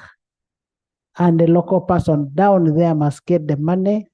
The money is not for drinking, personal drinking. So I also ask the leaders to go back on ground and talk to the electorates and tell them, look, this money is meant to be a revolving fund and elevate you from the poverty where you are to somewhere. This is what the government can contribute. And if we did that as leaders, this would really help us. And also with the government, stop giving confusing guidelines. Give us the guidelines and we'll follow the guidelines. But when there's inconsistency in the guidelines, you cannot, as government, you cannot give instructions and say, banks should not charge any coin. This is what they call management fee. The banks live in liquidity and profit. You cannot expect a bank to perform the role without charging any minimum amount that is supposed to be charged. These are not government banks. Even if they were government banks, they have to pay salaries. They have to pay rent. So you cannot remove such payments. The 500 shillings, the 3,000, that is management fee for banks. So you cannot operate a bank the way you operate in other institutions. So government needs to, well, Post Bank is a government bank, but we need to grow it. We can only grow it by supporting it and ensuring that they get what they want, what they expected to get out of us. So we are now opening the debate. We'll start with Alex. Alex, no, let me first start with disability. All the disabilities will first talk. Thank you so much. Thank you so much, Roton Speaker. I rise support the motion for consideration and approval of this report on parish development model. However, Roton Speaker, as you know, all of us are in a celebratory mood, celebrating the coming of twins. Therefore, I take this opportunity to congratulate you most heartily. Congratulate you upon attaining the blessed and most important title of Naro. Roton Speaker, the report is very good. Good and also very, very useful.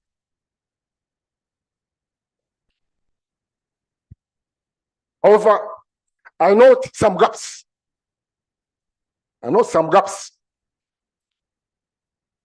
Some points need special treatment because of the inherent dangers. Those time constraints, I beg to focus on two. The first one is handling of gender issues. There is mention of gender issues, but there is no detailed analysis of these issues. And yet, if these are not adequately handled, we may get a lot of problems. The second point is handling of elderly persons and people with disabilities. There is some insinuation that older persons and people with disabilities are not interested in this important program. And yet, the reality is different. What is missing is the mobilization. What is missing is sensitization. So now, Roton Speaker, allow me to start with the first point. First point, by making reference to page 12, Roton Speaker. Second paragraph on page 12 reads as follows. Gender issues were noted in some areas where women were denied funds unless a spouse granted them. Mitiana districts had reports of sexual harassment hindering women from full participation in the parish development model. Roton Speaker, I have read the recommendations in relation to this serious matter. I'm of the view that no sufficient efforts have been made to address the question of gender and the sexuality. First of all, I wish the committee had agreed to condemn in the strongest possible terms the instances of gender-based discrimination and sexual harassment. We as MPs must condemn these instances. Whether it is in Mitana or another districts, we must condemn this in the strongest possible terms.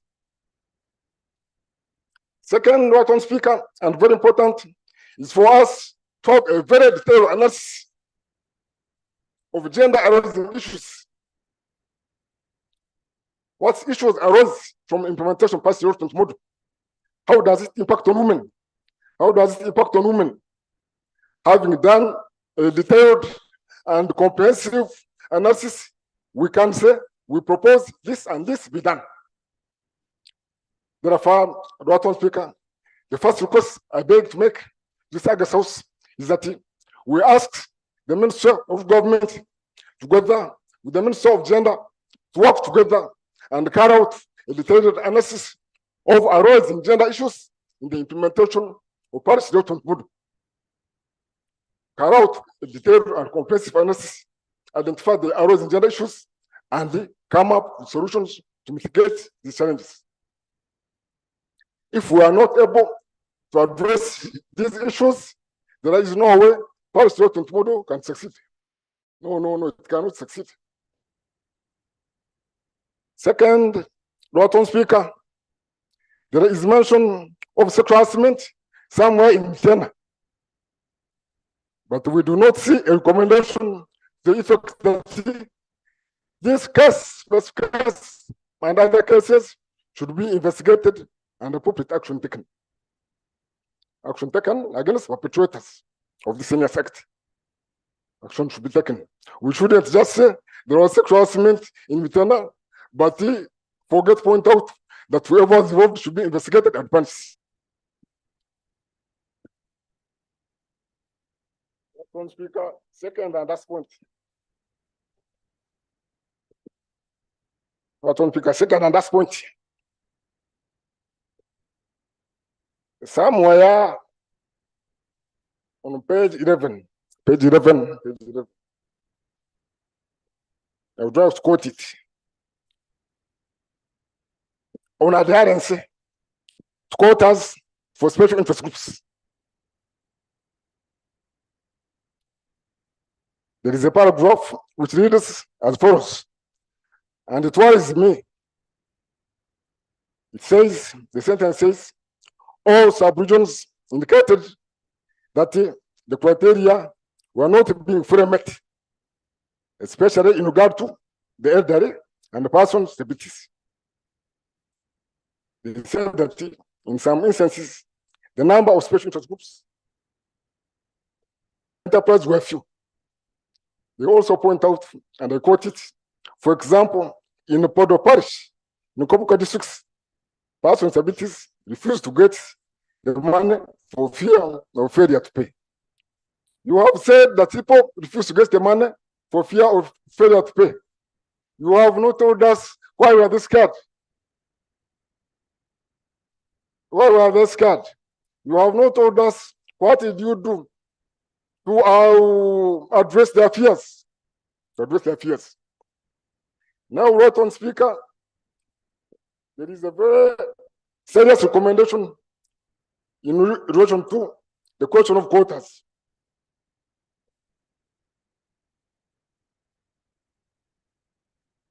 Question of quotas. Honorable Alex, can you wind up? Yes. I'm about 1 minute, Lord Speaker.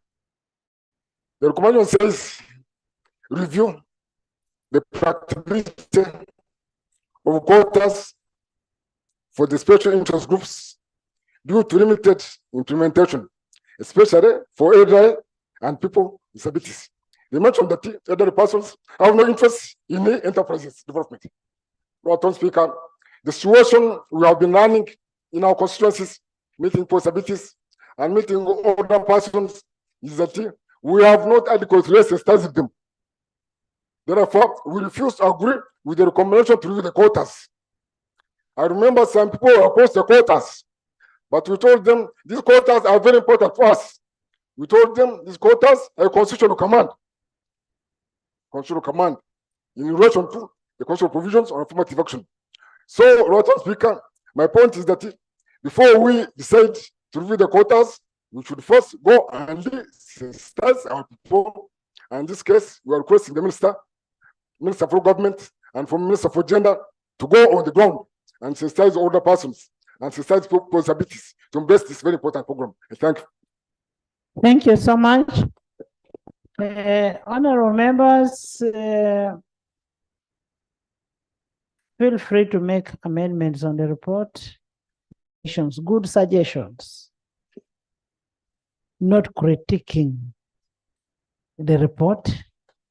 I want suggestions on how we can improve this fund. This is our baby, and we must make it grow. Yes. Thank you, Madam Speaker. I want to start from the suggestion that we cannot review the quotas unless we are reviewing to take them higher. Because which kind of quotas? For the women, for the youth, and for persons with disabilities, the 30%, the 30%, and the 10%. Right, Honorable Speaker, unless the review is about making them higher, because whenever there is a marginalized group and they're not given quotas, it's a problem. And Uganda is already on the map for giving quotas in parliament. Quotas is one of those countries that is giving quotas. So my first suggestion is that we might have to review the quotas to make them even more, to give them more percentages. Right, Honorable Speaker, the other one is about, the suggestion I want to make is that this parliament should. I want to read the title of the report again. The report is a review on the report of the Committee of Public Service and Local Government on the status of implementation of the parish development model. I thank you, Madam Speaker. My presumption is that it was passed in determining the quotas. Now we are looking at the real implementation. Did this money reach? How much reached? How is it performing? Do we have value for money? Thank you, Madam Speaker, for the guidance. Madam Speaker, the other one, the suggestion I want to make is about this parliament supporting the Ministry of Local Government in regards to pillar on mindset change. Right, Honorable Speaker, all the challenges that are being cited regarding drinking the money, thinking it's a thank you from the president, is because we did not fully embrace the mindset change. And unless we do that, Madam Speaker, if we run into financial inclusion, but when people are not aware, Madam Speaker, we will not succeed. So I want to suggest that we support the local government to make sure that people are aware, both implementers and beneficiaries. Madam Speaker, lastly, people are saying there are no people with disabilities in their districts or in the parishes. Madam Speaker, everybody here is a representative of people with disabilities. I had someone making that comment on the floor. The five of us here are elected by people from the district and the sub-county. But those people are elected by another structure that starts from the village. So you can't tell me that you don't have people with disabilities in your district. So all of us here are voted by a certain group of people with disabilities. And for someone to say, for us, we looked into our parishes and there were no people with disabilities, there were no elderly people. Again, it's about information and communication, and because people are not aware. I want to thank you, Madam Speaker. Thank you. On the issue of mindset change, it is not parliament to help local government. It is you and me. You and me as the leaders of this country to ensure that we change the mindset. First of all, we need to change our mindsets ourselves, because some of us even believe that this thing will not work out. This is a casino. Now, let's first change our mindset. Let's first change our mindset that this is a revolving fund. This money should be brought back. The people should benefit from this money. And remember, you're representatives of 43 million people out there. Once you change your mindset and you go outside there and talk to the population, then you know the project will work out. Yes, Minister, you said you have information? Thank you, Right Honorable Speaker. Right Honorable Speaker, the pillar under mindset change is under the Ministry of Gender, Labour and Social Development.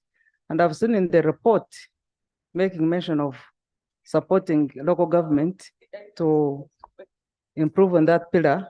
But I wanted to clarify that this is under the Ministry of Gender, Labour and Social Development. That pillar is not cast on stone. It is cross-cutting. It is from on everybody. And that's what I was saying. It is on you, the leaders. Let's start with the members of parliament first. It should not be put on one ministry. Yes, my chair. Unless you're disabled. I said, let me finish with it. Thank you, Right Honorable Speaker, for prioritizing us.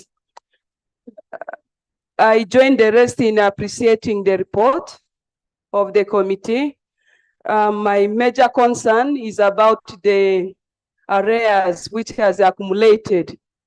Right Honorable Speaker, we had a very good interaction in Ajuman district, but the loan officers are highly challenged because they have enrolled people and they cannot pay them. I therefore agree with the recommendation that government must ensure that the arrears are paid. Two, the issue of the guideline, Right Honorable Speaker. Some people are ready to borrow less than 1 million. And the latest guideline is tying people to get 1 million. And they are getting lost in these guidelines. Therefore, I also support that the earlier approved guideline laid here in the House should be the one to be used, because we went, Right Honorable Speaker, you send us, we sensitize our communities based on the first guideline, which was approved here. Lastly, Right Honorable Speaker, the 39% of the people, majority are very poor. Many of them did not even go to school. But filling these forms is so tedious. Right Honorable Speaker, it needs computer literacy, and therefore most people are opting out. I will propose that government devises a means of ensuring that a simpler way is used to ensure that our people are enrolled in a faster way. Yes? Thank you. Thank you. Thank you so much, Honorable Babiko. Honorable Minister, you need to take note of this issue of the 1 million shillings, and that is on capacity. You may want me to borrow 1 million shillings, and yet my capacity is only 200,000. That is what I can consume. It's about consumption. So you must look at that seriously.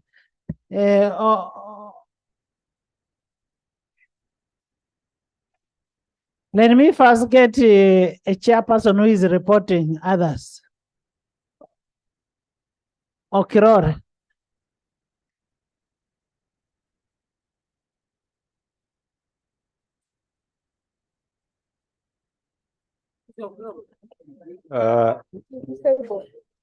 Right Honorable Speaker, I want to thank you for this opportunity. Unfortunately, I stepped out for a health break before, but I've summarily been briefed on what my brother put across, which I want to. It is not about a defense. It's not a defense race. What I'm asking, what is your contribution on PDM? Most obliged. Right Honorable Speaker, first of all, I want to take exception to a certain kind of character, which is not me, but my particular contribution as Teso Sub-Region, we did make a presentation. But what is very fundamental is that there are issues which are cross-cutting. Yes, I can't lie to you that we picked each and every district, but we used the districts that we presented as the classical cases that would use to demonstrate a similar experience, because implementation of PDM in Teso was on all fours in most of these districts. We highlighted very exceptional issues which were distinct to certain areas which we submitted.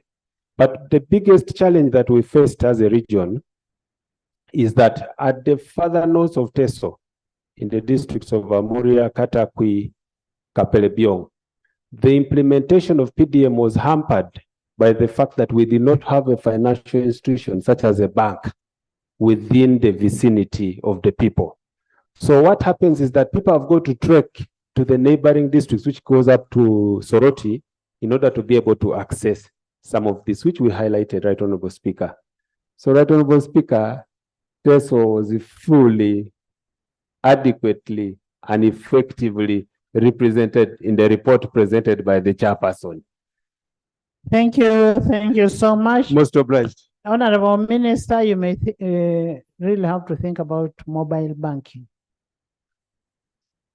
You must deal with banks that can be able to take money to where the beneficiaries are, to avoid that tracking and people sleeping in the verandas overnight. Yes, Ochen? Thank you very much, Right Honorable Speaker. Right Honorable Speaker, on behalf of the people of Kwale South, I want to extend our sincere gratitude and congratulate you for becoming Main Rudy. Main Rudy is Nalong. Main Rudy. Madam Speaker, I want to thank the chairperson for the good presentation on Paris development model. Madam Speaker, my concern is about facilitation. Madam Speaker, in every group that we visited, the cases of extortion is coming out as a result of lack of facilitation.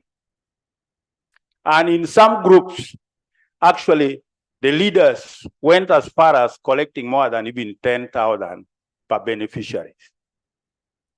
Madam Speaker, I strongly suggest that both the civil servants, the parish chief, the CDOs, and even to some extent the sub-county chiefs should be facilitated so that this program can be handled properly. The guideline is saying the process, all the process should be free. But in the actual sense, if you get into the actual procedure, you will find that there is some money involved. Right Honorable Speaker, worst of everything is that there are some extortion which are beyond, like the circle leaders. You know, the program took a lot of time to be implemented, and some people even lost interest. But Madam Speaker, when they learned that the money came, some people started coming back. In the process of coming back, some were already deleted. And even some people asked that their contribution as a registration be refunded. Now, when these people were not there, circle leaders started demanding money to put back even the names that were not in the group. And when money came, when they started distributing money, Madam Speaker, circle leaders were demanding 50,000 from all the beneficiaries, even 100. And these were practically, some of them. Can you summarize? Madam Speaker, my proposal is that the immunity of extorting money from the beneficiaries, those people should be investigated and punished. If we did Thank you. If we did not do that, thank you. Thank you, Right Honorable Speaker. Right Honorable Speaker, I want to begin by thanking government for this program of parish development model, but also I want to thank the chairperson for this report. Madam Speaker, in the report, the chair did mention that according to the report that he got from the ministry, that the person with disability are benefiting in this parish development model. But I want to say that that picture does not represent what is on the ground. Right Honorable Speaker, during the recess, I moved to 17 sub-region of Uganda, and I met leaders of persons with disability in those sub-regions. But all of them are saying they are not benefiting. Meaning you moved throughout the whole country because Yes. there are 18 sub-regions, so you moved on 17. Yes, Right Honorable Speaker, but I think I combined the Sebei and the Rwenzo. So you moved throughout the whole country. Throughout the whole country. And Right Honorable Speaker, persons with disability are not benefiting. And they are saying they are denying them opportunity to. You're saying, Right Honorable Speaker, I can say if it is in terms of percentage, like 98% have not benefited. And I am speaking with No, authority because I moved, please right, Honorable Speaker. Please listen to Umar. What is happening? They are telling them to join other members of the parish, and that has become a difficult thing for them. They are asking families to nominate one person per household. And right, Honorable Speaker, you know, in the household where there is only one person with disability, among 10 members of the family, it is very difficult for them to nominate a person with disability to benefit in that. Others are saying because of the form that they feel, it is a very complicated form with a lot of pages, with a lot of English. Person with disability cannot fill that form. And as a result, they are failing because if they are to help them, they are asking for 30,000, 50,000 for them to benefit, to fill the form. Right, Honorable Speaker, in Chigezi sub-region, when I went to Chigezi, there's a woman with disability who even cried. And she cried because they refused her even to join the others in the parish to get that money. And the Right Honorable Speaker, you asked us to give solution on this.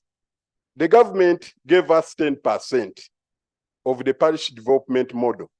And what we are asking, we have our people with disability within the parish. Let us form our circles within the parish and get our 10% within the parish than asking us to join other members of the parish, which is becoming very difficult for them to get what they are supposed to get. I thank you, Right Honorable Speaker. Honorable Minister, take note of that.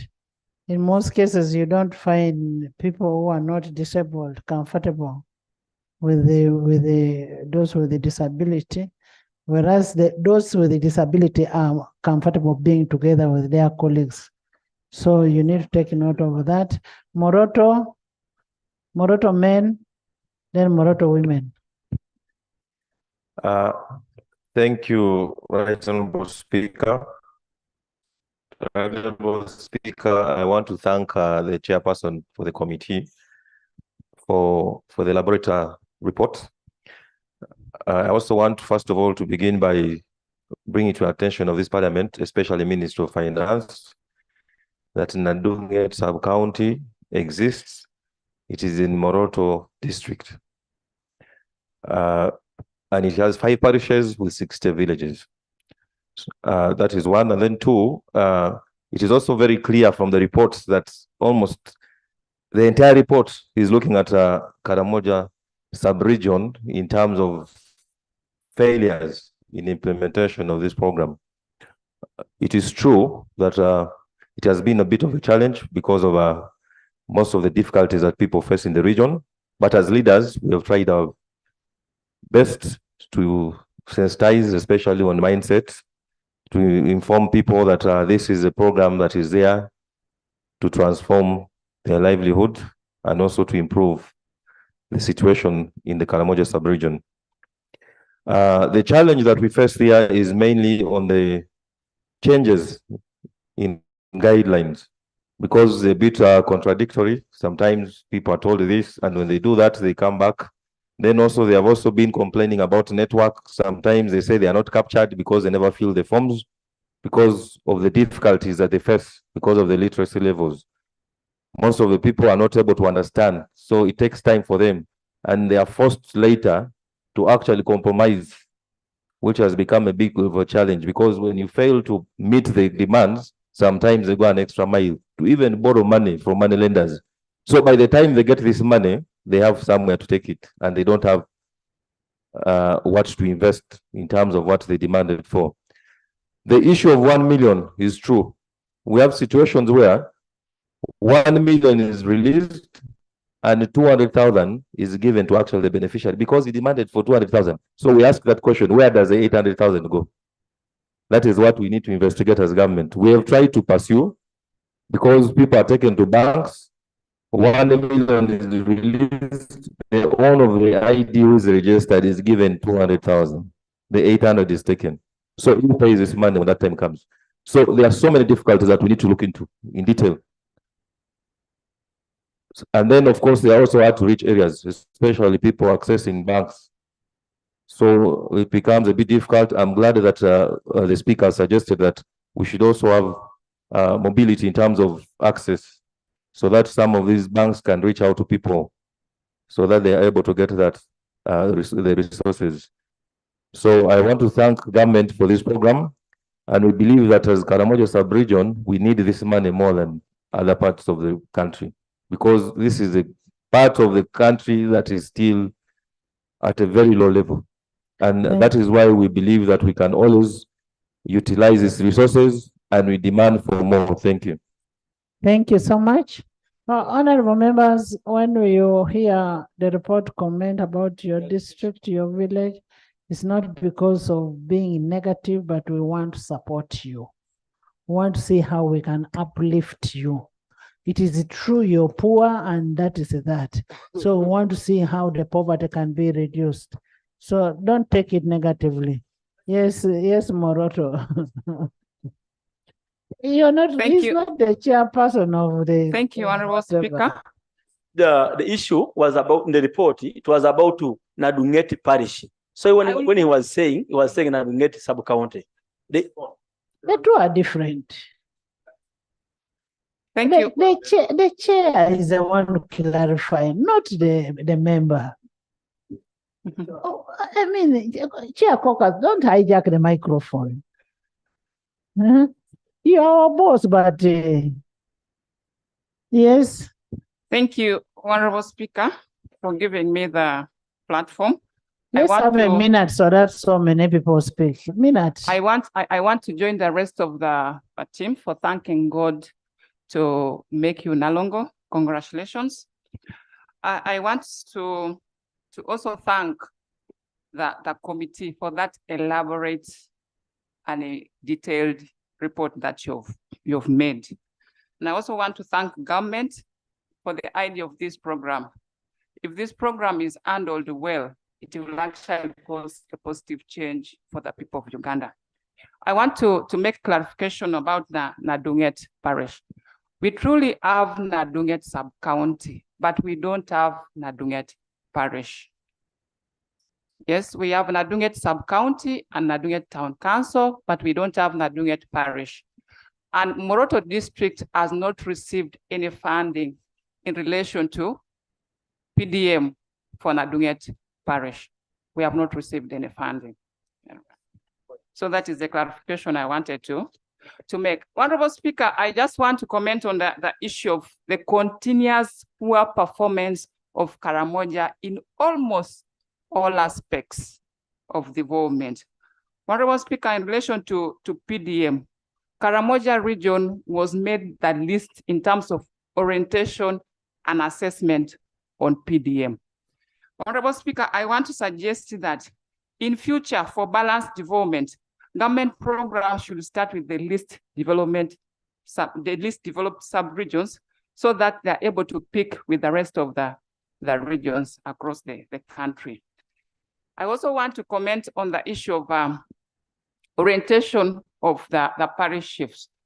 Honorable Speaker, parish development model was a model that needed data entry, computer data entry. But we found that the parish chiefs were not computer literate, therefore calling for their training orientation in relation to data entry and also provision of computers, because they did not have the computers to do that work. They ended up borrowing and running up and down. So let the responsible ministry purchase for these parish chiefs computers and also orient them and give them data, because they also wanted data for transmission of information. Those are the few comments I wanted to make. Thank you. Catherine? Pastor? Let's first have that. Thank you, Right Honorable Speaker. I want to join my colleagues in congratulating you upon the title that you've attained. Congratulations. I tried it at one point, but it came out one. Right Honorable Speaker, allow me to thank very much the chair of the committee for the wonderful report that he presented. It was a very detailed report, Right Honorable Speaker and colleagues. Madam Speaker, I want to speak on the issue of the recommendation that the committee gave, recommendation number 8, on integrating PDM in all other government programs and ministries. Madam Speaker, when you look at PDM, how it is designed, the goal we are looking for is to have transformation in the lives of the people at the end. That's why they call it a vehicle for transformation. The committee is on the right track if only all ministries can realign their programs and interventions to play their complementary roles in supporting PDM, Madam Speaker. I think we will achieve this most needed goal. Madam Speaker, members have been talking, referring to the report on banking services. There are issues to do with trade that the Ministry of Trade has to take care of for the cooperatives and the formations of the enterprise groups. There are issues of mindset, local government, regarding also recruitment. Madam Speaker, I want to speak on that particular matter. We're talking about mindset change here, but the trend has changed now. I don't think it's only about people accepting to work hard, but then we will look at the gap we have as far as the staffing gaps at the districts are concerned. Most districts are operating at 50% or less in terms of extension workers who should support the component of PDM in enterprise nurturing so that the beneficiaries are able to deliver that transformations in their life. So I think Ministry of Local Government and all that relevant ministries concerned should prioritize the issues of recruitment of extension officers. Example, more fisheries department, we have one staff to run the whole district. How do we achieve in PDM in that? So I think ministries should play their complementary role. My priority and emphasis on extension officers at the districts in all the sub-counties if we are to achieve in nurturing the enterprises being selected by these beneficiaries at the sub-counties. Finally, NERA should harmonize in terms of data. The beneficiaries are selected at the villages, entered in the system, they are not in the NERA data system. There is a gap as far as the information of NERA, which is the national data system, is concerned. So that we are, I recommend for. Thank you, Pastor. Thank you very much, Right Honorable Speaker, for the opportunity. I also join my friends to congratulate you as a mother to become a Nalongo. May the good Lord bless our children. I want to thank the chairperson of the committee for your comprehensive report. I know my colleagues will speak about the rest. Thank you for your report. I came from my constituency yesterday night, Honorable Speaker, and I talked to, my issue goes to local government, Ministry of Local Government. Kindly, like one of my colleagues said, please work it out to facilitate our civil servants, the CDOs, the chiefs, the parish chiefs, to avoid them to compromise their standards through corruption. Minister for Local Government, Raphael Magezi, I talked to you myself while we were in Chankwanzi. Honorable Raphael Magezi. He's here, right, Honorable Raphael. So kindly, Honorable Raphael Magezi, servants are getting that.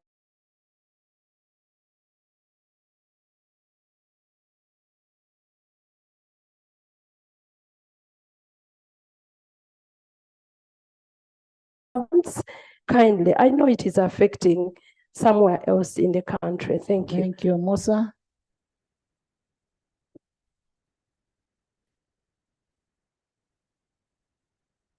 Thank you very much, Right Honorable Speaker, for this opportunity. And on behalf of people of Koboko and my own behalf, I want to join the rest to congratulate you and your family for the blessing of the Lord. Right Honorable Speaker, honorable colleagues, I want to thank the chair for this comprehensive report on PDM. And I would want to make comments on about 2 areas. And then the third one I would do with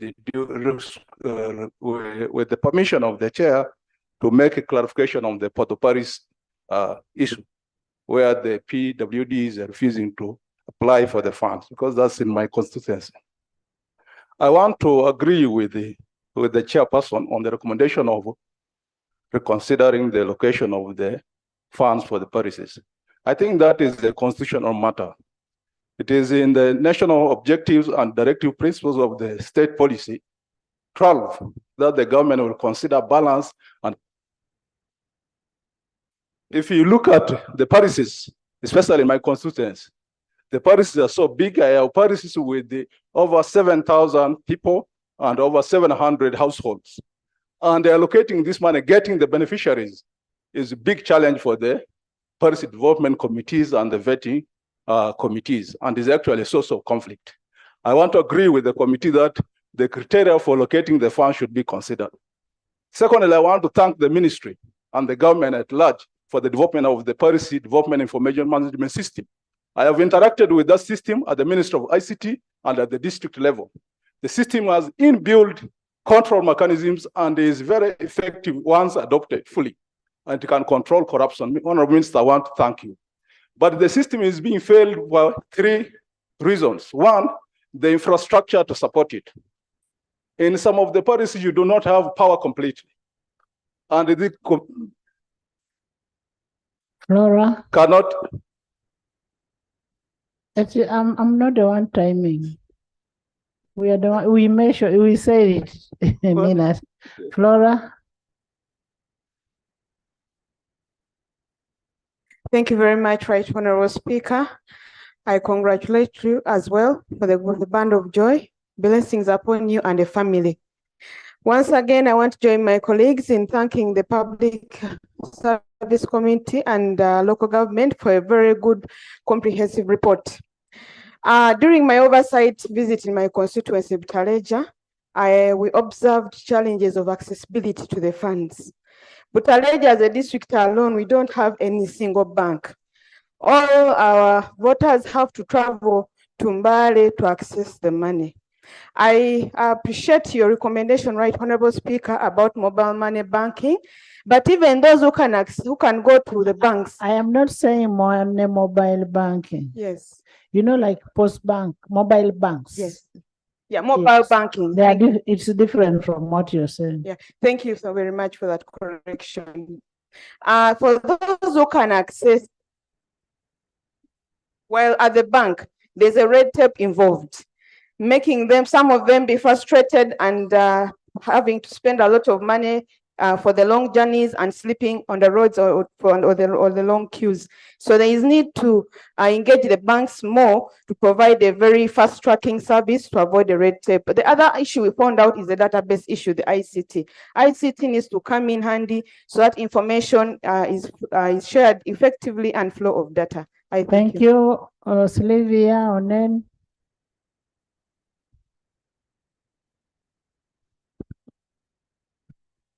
Thank you, Right Honorable Speaker. I want to join the rest of the members for thanking you for having double children. I want to bless you with your family. So, Right Honorable Speaker, I want to thank the members of the committee for their report, but I wanted to point out some challenges that my district, Nablatuk, is facing. By the time the PDM came, the first guideline, people were following the plans, of which most of the people of Nablatuk got 250,000 to 800. So when the IT people now are trying to upgrade it to 1 million, there is a big challenge. I don't know how Ministry of Finance can help my people to get the other money which is left behind. Then the other one is Nablatuk district has 6 sub-counties, 26 parishes. Only 24 are being coded and the ones getting money. 2 parishes which are traditional, Natopejo and Moruangibwin. I have not got the money. Every time I cross there, they tell me you will never be voted again because you have not given us the money for PDM. Kindly, I don't know how the ministry can help us to capture this. I wrote also the letter in regard to that. I take information. Odoi.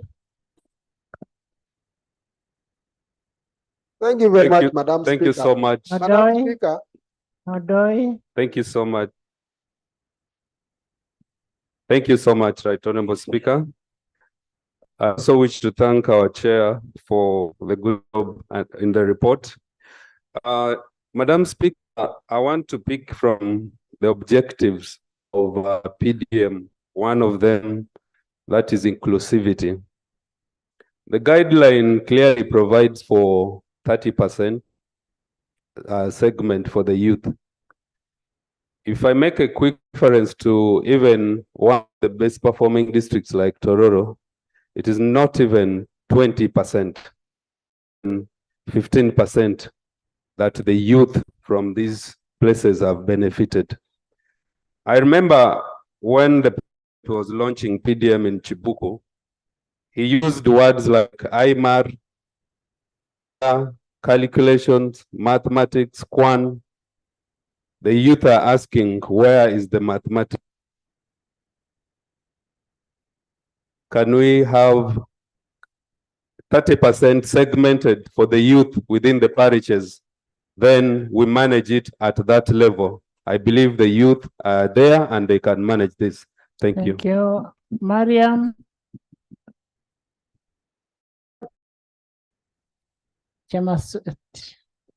Thank you so much, Right Honorable Speaker. I want to join the rest to congratulate you upon the band of joy that God blessed you with. Congratulations.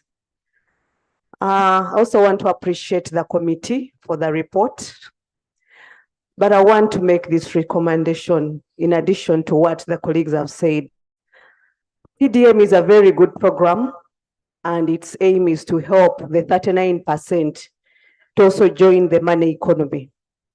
Many people have already got the money, but I think the ministry should refocus more on the key players, on the implementation of this program, monitoring for it to be successful. Besides the government officials, we have the chairpersons of the committees. Many of them are not beneficiaries of the PDM fund.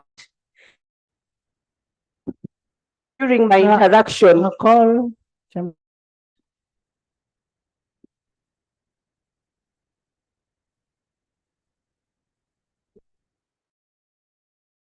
Speaker, being the chairperson of a sub-region, I request for some minutes, please. Madam Speaker. Members, go to the point straight. Don't go into meandering. Eh? Madam Speaker, first and foremost, I thank you for emphasizing the issue of the mindset change. Because we faced as a chairperson of the sub-region, some members of parliament were telling us, I am not even interested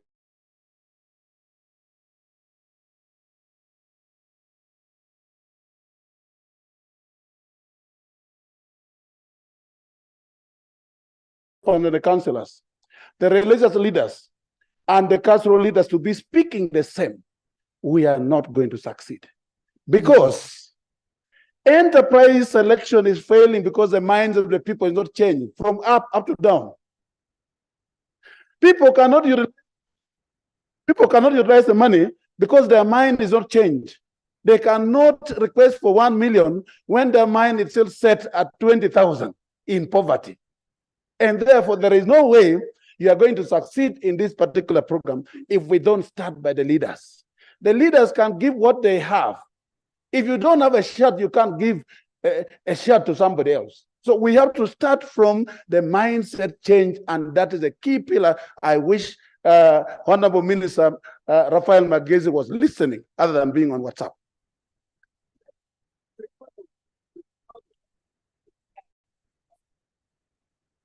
Right, Honorable Speaker, the other key issue that I think governments should take seriously, is sensitization. because I sit on a budget committee. Almost all the ministries will talk about sensitizing people on Paris development model. But when you go to my village, there is no local language that speaks about Paris development model. And therefore, there is no way you are going to help people to understand the program well. Thank you. Right? Honorable members, requested at the beginning. you cannot give what you don't have. Now I don't have the time.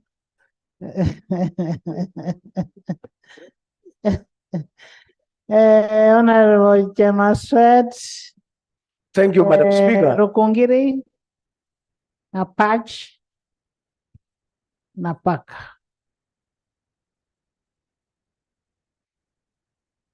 Thank you, Madam Speaker. I would like to thank you. Madam Speaker, I would like to deviate a bit from the discussion of the members, but of course, augment it this way. Is it about PDM or CDF? Or what? Is it about PDM or CDF? Is it about the law or regulations? And we need the law on PDM. And who should be the patron of the same PDM? Yes, members have gone to the ground. They are observers, but they are not participants. And therefore, we don't need the regulation. We need the law. And we need the patronage of members of parliament in this PDM. We need to help me a bit. We need 2%, 2.5% of the total revenue collected to be allocated towards PDM. And the law must provide the stakeholders who must participate in PDM. And the critical person in the participation of PDM must be the member of parliament, including the community development officer, the chiefs, and the rest of the government officials in the district. Madam Speaker, I say this, looking at the countries that have participated in CDF, Constituent Development Fund, like Kenya, of course, look at India, Constituency Development Grant. You've moved away from Parish Development Fund to a Constituency Development Fund. Constituency Development, the first seat. I understand when I hear my member talking like that. I understand. Yeah. I understand it's the season.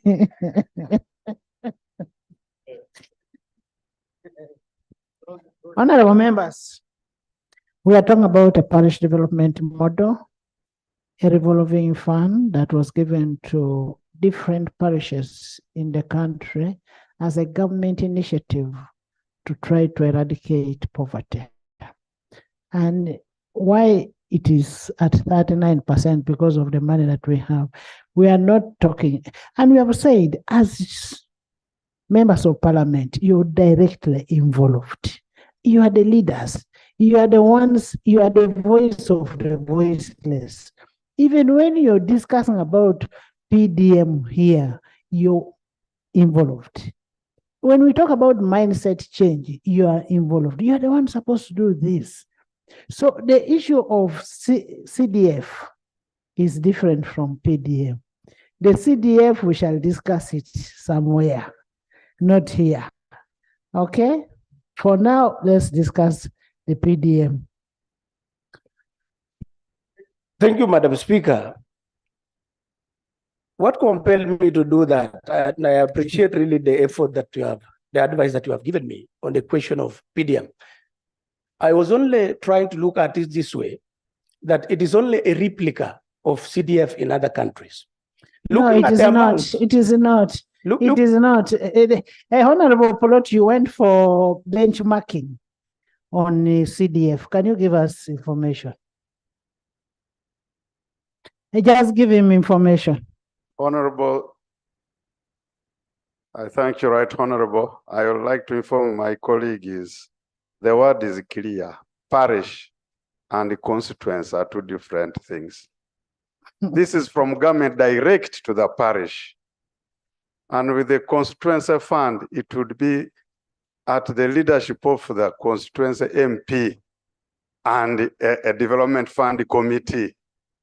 And that's how that one runs. And it's an amount directly pegged from the local revenue, the tax, a percentage of the tax. But this one is direct for parish. So let's discuss what we are in before we look for another. Madam time. Speaker, I would request you to give me time, probably another time, to make a write-up, a paper on the question of PDM with the comparison to CDF and on the question of its management and on the issue of the law so that I can circulate it to members for them to understand and appreciate. We'll appreciate your paper. And one thing I want you to understand, by the time we made a decision to go for PDM, not CDF, there was a thorough study. We were going to have a CDM, but because of the study that was carried out, we now decided to go for a PDM. Rukungiri. Thank you, Right Honorable Speaker. I also would like to congratulate you upon your new bundles of joy, and I wish you good luck. I want to thank the chair and the committee members for the report. I'll go straight to the point, and I will agree with the observation they made about the leadership challenge. I will mainly stick to the parishes. When I went for oversight, especially in my parish in Rubanga, that's Wiyanja sub-county, Rukunji district, I realized that the leadership has got a challenge of changing the parish chiefs and the CDOs. Rukunji, this is a very big problem. In my parish, a parish chief does not last more than 3 weeks. After 3 weeks, we have a new parish chief. We have a CDO changing them almost in a month. They are changing CDOs in the district.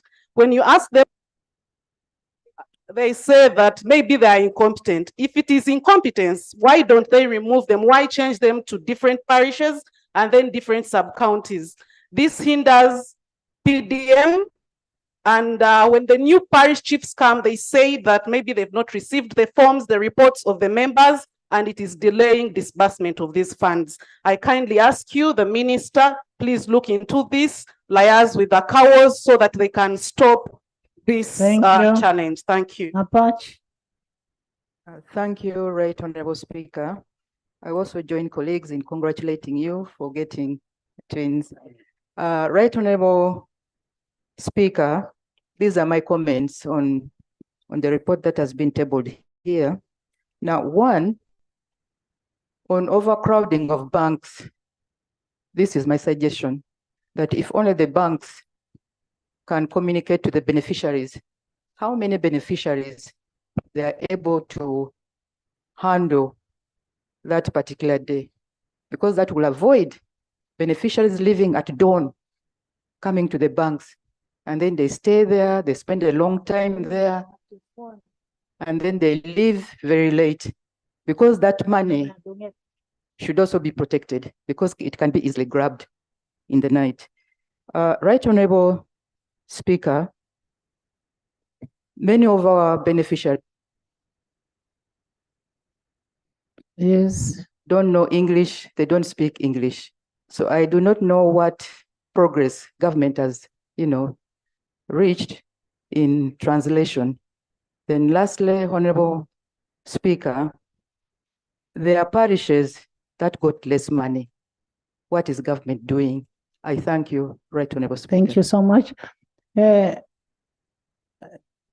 Honorable Minister, what Honorable Apache is saying, the scheduling of banks. Those days, those good days when I used to be in the bank, you'd say salary earners are going to be paid on Saturday.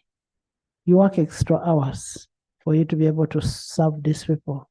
So if they can be, they can make a timetable for these people to be served. That would be better.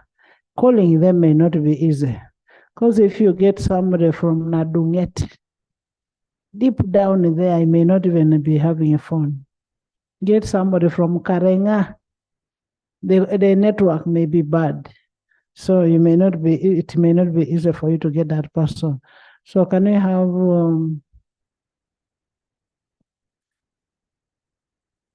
Napak? Right, Honorable. Emma? I thank the committee for doing an excellent job. I only have the following 3 additional recommendations that I wish to add.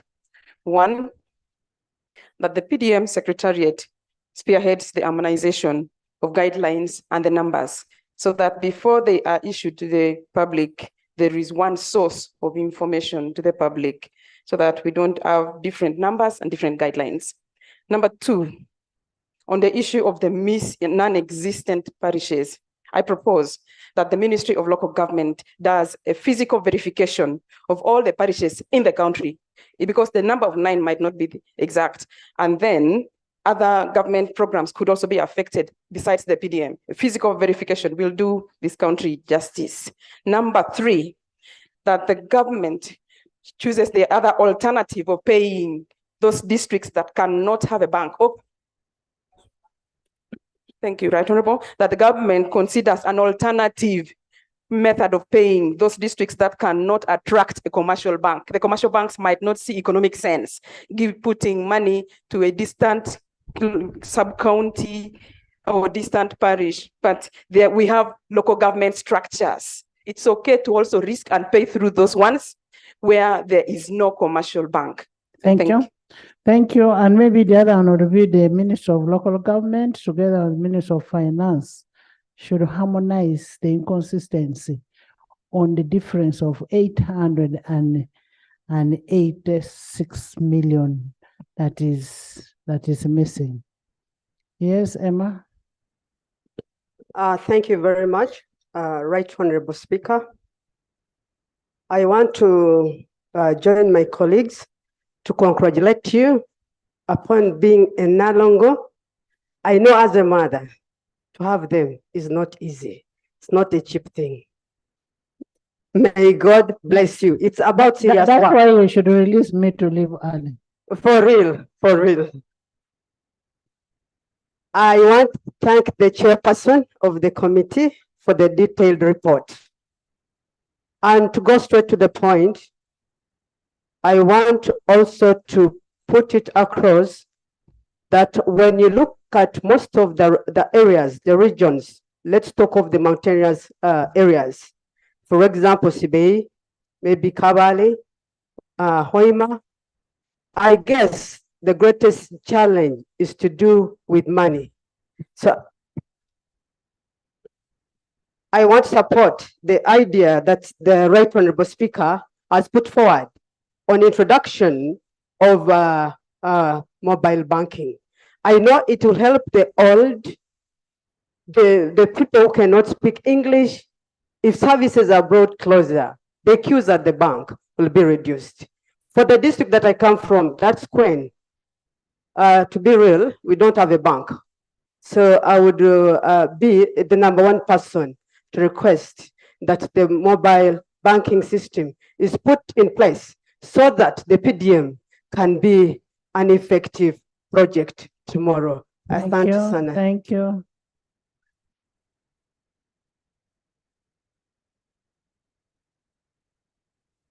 Thank you, Right Honorable Speaker. I also want to join my colleagues to congratulate you upon becoming a Nalongo. I want to take this opportunity, thank the committee for the well-detailed report presented to the August House. Right Honorable Speaker, I want to address myself to the over-increasing areas of the parish development funds. It's true, even in my district, I have a parish that is Kamira Mpango Parish in Kalongo Sub-County, Nakasongola constituency. It only received 1/4, totaling to 25 millions. It's now missing 3/4, totaling to 75 millions. I therefore want to request the Minister of Finance, Planning and Economic Development to please consider these areas so that our people can really enjoy the benefits of the parish. I beg to submit. Thank you. Rose, not you. Thank you so much, Right Honorable Speaker. Right Honorable Speaker, I want to join my colleagues to flow in the same vein in congratulating you for the double blessing. Right Honorable Speaker, I just want to allude to the fact that we have parishes that have up to 25 villages and with huge populations. And if parish development model is to remove poverty in our constituencies, I beg Ministry of Finance together with Ministry of Local Government come together to see how we can get the population, especially the bigger parishes, have equal and good funds so that we're able to serve them equally. Thank you so much. Thank you. Yes. Thank you so much, Right Honorable Speaker. We want to welcome you to the world of twin mothers. I am one of them. On behalf of Marata District, we say congratulations. 15 of my district, that is Marata District, 15 parishes in Greater Olubu never received the first quarter, that is 7 million, and 3 parishes in Yivu sub-county never received the 100 million. So I would like to know what the government is doing as far as these parishes that never benefited are concerned. Secondly, Right Honorable Speaker, on the issue of mobile banking, I want to agree with you because Marata is one of those districts with the no bank. Many of our beneficiaries spend nights in either Arua or Koboko in order to access.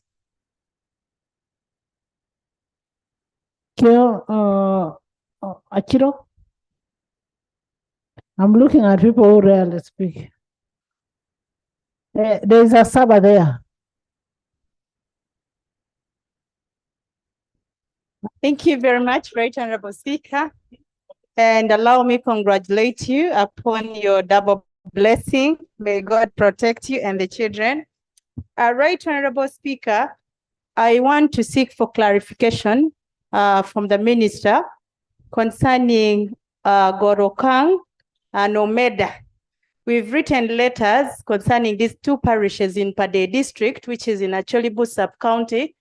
They've never received the fund. And when I was following the report from the chair, I did not hear those 2 parishes being mentioned. So I would love to get that clarification because my people are really on my neck and they feel they are not Ugandans now. Yes, because they've missed out and people are already using the fund. Right Honorable Speaker, on way forward, what we can do to mitigate the challenges people are meeting in maybe opening bank account. It's good to follow the idea of mobile banking, but we would rather request the government to make arrangement with banks so that they have rotational movement in sub-counties, such that people can be extended for the service where they can go a walkable distance. That is what we have just said. We need to have mobile banking. I am speaking from the knowledge of, I used to be a banker for 12 years. Honorable members, when you look at the report, it says 133 parishes have not received money, and then 18 districts. You need to check your record. Asaba. Then Katenya is one who says, I don't give him. Thank you so much, Right Honorable Speaker, for the opportunity. Allow me, Right Honorable Speaker, also take this opportunity to thank you and congratulate you, and also congratulate Honorable Magogo, whom members are not congratulating. Yes, it is very, very important. Right Honorable Speaker, I will go direct to the point. First of all, in my constituency, there were some irregularities in the parish development model, whereby you could find these people who were working on parish development model could sneak in other people on their own, so that if that person is paid, then he gets a share. However, the RDCs and other leaders in the district, they are trying to handle that matter, and it is being minimized. However, I have an issue that I want to bring to the attention of this parliament, that this parish development model is really a very good project that Ashava, you finished? That the government has thought of how, but in all the parishes, if for example in my constituency, you find that there are no computers, and therefore the government should buy computers. And also think, do you have power in your parishes? No, I'm just asking. Actually, most sub-counties don't have electricity. We should also think of electricity and computers in most sub-counties, because all this information is done at parish level, and you find that these parish chiefs are getting money from beneficiaries because they want to go and hire computers. So if we can put computers and power, that work would be done. Thank you. As we talk about the computers, we need to have power in those villages. It is also a fact that most of the parishes in the country do not have power. So that should be taken into consideration. Katenya, and then, yes. Yeah, thank you, Right Honorable Speaker, for giving me this opportunity. I also congratulate you for having brought for us twins who may be members of this house in the future. Given your traits, I do congratulate you so much. Right Honorable Speaker, on the issue of PDM, like in my constituency, one of the biggest challenges which has been faced by the residents and which has made the RDC to arrest many people is on the issue of computers, which he has talked about. I think the guidelines concerning the provision of those gadgets was not very clear. And as a result, many people started soliciting for money, especially chairpersons of parishes and of the circles and the villages, to go and hire or buy those gadgets. I would urge the government, instead of leaving that issue to banks, they should be in a position to buy computers and give them to sub-counties so that can easily work. And that's one of the reasons why money delayed be dispersed in most of the not parts of the country. Then another thing is that most of the money was given to a few banks. You realize that, for example, in Bulambuli and some parts of Mbale, money was given to DFCU Bank and leaving other banks, and DFCU did not have enough money power to disburse the money in time. But Post Bank did a very good job. So I would think that the districts should be in a position to distribute money equally to all of the banks instead of keeping money in one bank. So Sentinel and Mbale didn't get the money? They got, but the DFCU Bank had laid because they had too many bank accounts from all the districts in the region, including Teso, Bugisu, and some parts of. No, don't put Teso. Teso is doing very well. Yes. I want to thank you, Right Honorable Speaker. And I also want to congratulate you. Thank you. After that, Honorable Goli. Yeah. That is my namesake. I want to congratulate him also. And Right Honorable Speaker, I stand to support the report. And I want to thank the committee for the good work well done. Right Honorable Speaker, I had some 1-2 comments to make. One is about the balances on the 17 initial money that was supposed to be sent to these circles.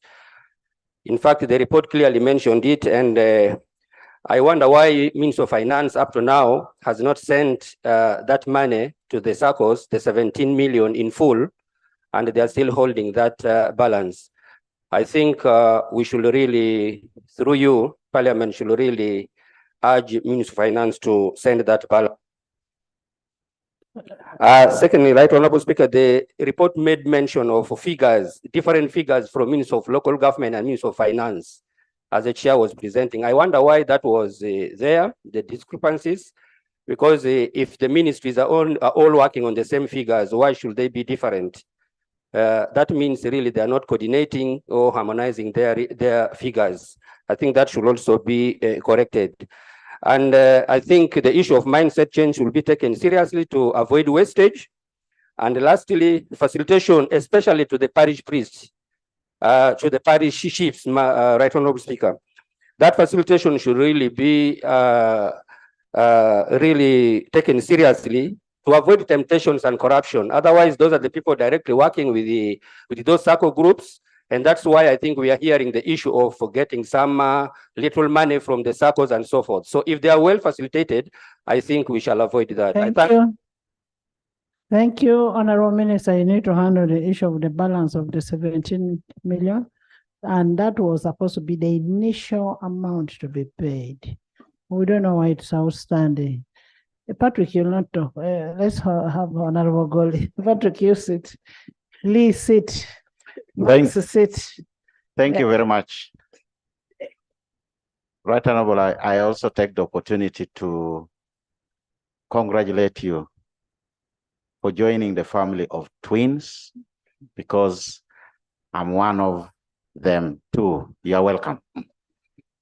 The other issue, we as members of parliament from Dokolo, you had said we should get involved. We sat down and analyzed the PDM and its operations in Dokolo in a detailed way. We identified 6 gaps which should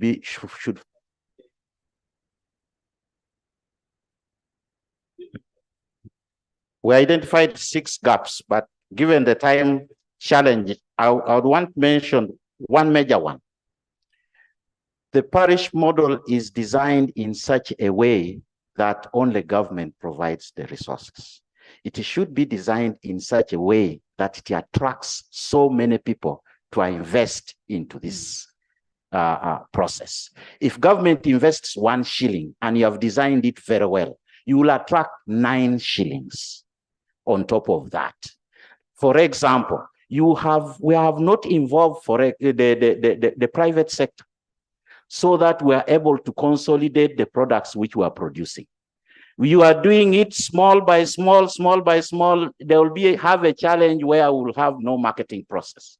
We need to connect the private sector, major ones, and the policy of value addition so that they support these processes. Switch on.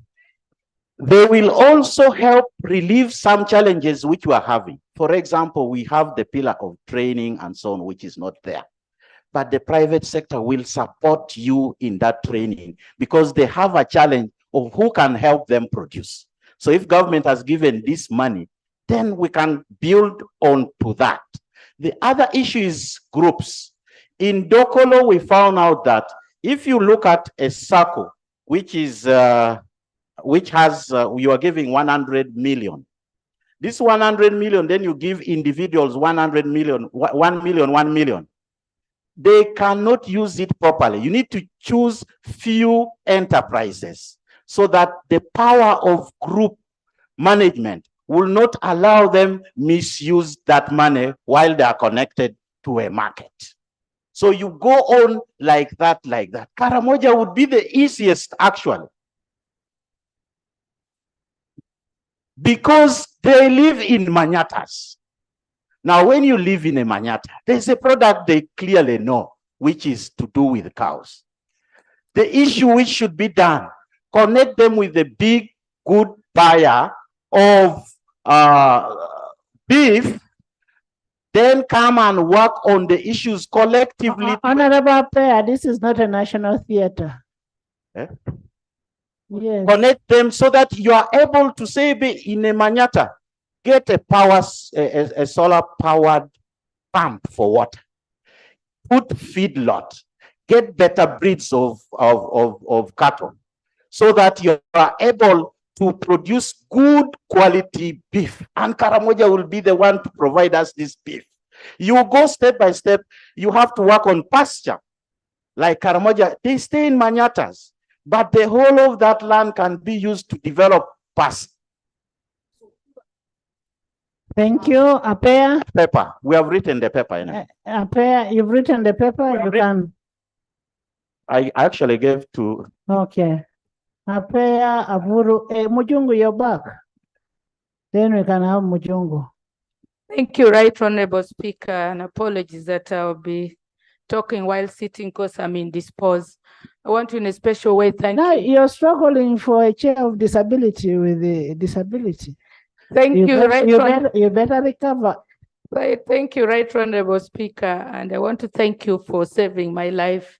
I wouldn't even be sitting here, but maybe somewhere else. Thank you for allowing me to exist.